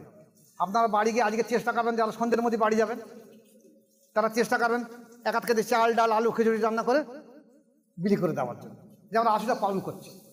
এখন দুপুরে যেহেতু আমরা খানকা শরীফে ছিলাম তাই করছি, না হলে রাত্রি করবেন, করে দেবেন। যদি একান্ত সময় না পান কাল করে দেবেন, প্রত্যেকে বলেছে করে দেবেন। প্রত্যেকের এলাকা যদি মনে করেন আমরা গ্রামে 10 জন আছি, 10 জন মিলে করবো, 10 জন মিলে করে দেবেন। যদি মনে করেন একা আছে, আমি একা করে দেবো, একা করে দেবেন। পালন করতে হবে সবাইকে, প্রত্যেক গ্রামে। এই আস্থার দেখা আছে আমাদের এই গ্রামে হতো না, এই আমাদের দেখে এখন দেখো ওখানে কি দেখো 2 হাঁড়ি খিচুড়ি রান্না করে বিলি করে দেওয়ার জন্য। তাহলে এই দেখি বলে সে দেখা দেখি চাষ আর পাশাপাশি বাস না কি বলে না, তা আমাদের দেখে যদি এরা শিখে ফেলে তাহলে আর আমরা শিখবো না, কেন আমরা করবো। আসলে দিন দিন দেখো তখন আস্তে ওয়াবির এমনি যত হয়ে যাবে, মানে সেই পেশার গল্পের মতন হয়েছে। সকালবেলা উঠে বলছে এই সূর্য যত 10টের গোড়া, কি শুকিয়ে উঠেছে, রাতটা বেশ ভালো ছিল, আমি বেশ দেখতে পাচ্ছি, আমি আলো আর চোখ পানে চাটি পানি। আসলে ওর যে চোখ আলো সহ্য করতে পারে না, সেটা আর বলে না। ও চাচ্ছে রাত হোক ভালো হবে, তা ওয়াবিরা চাবে যে রাত হোক ভালো হবে, ইসলাম মুর্শিদ হোক ভালো হবে, আমরা চাবো ইসলাম জেন্দা হোক ভালো হবে। এই জেন্দা করার জন্য যে যতটা ত্যাগ স্বীকার করবে, কালকে আমাদের আল্লাহ পাক ততটা পরিমাণ তার বদলা দিয়ে দেবে। ইয়া নবী সালামুন আলাইকা, ইয়া রাসূল সালামুন আলাইকা, ইয়া নবী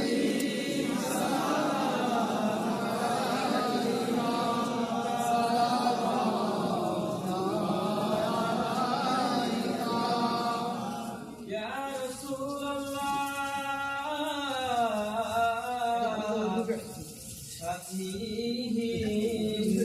আধার কবরে পড়িও সওয়াল জবাবে পড়িব মহাবিপদে।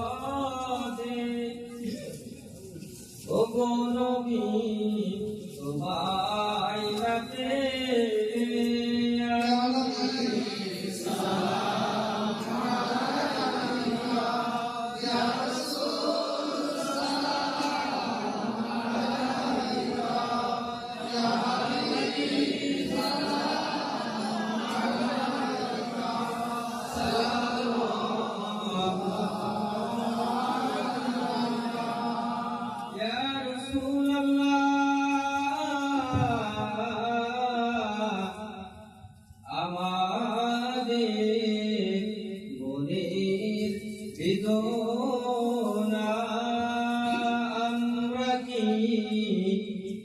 মদিনা যাব না, কোন পথে হব রওয়ানা, বলে দাও শাহি মদিনা।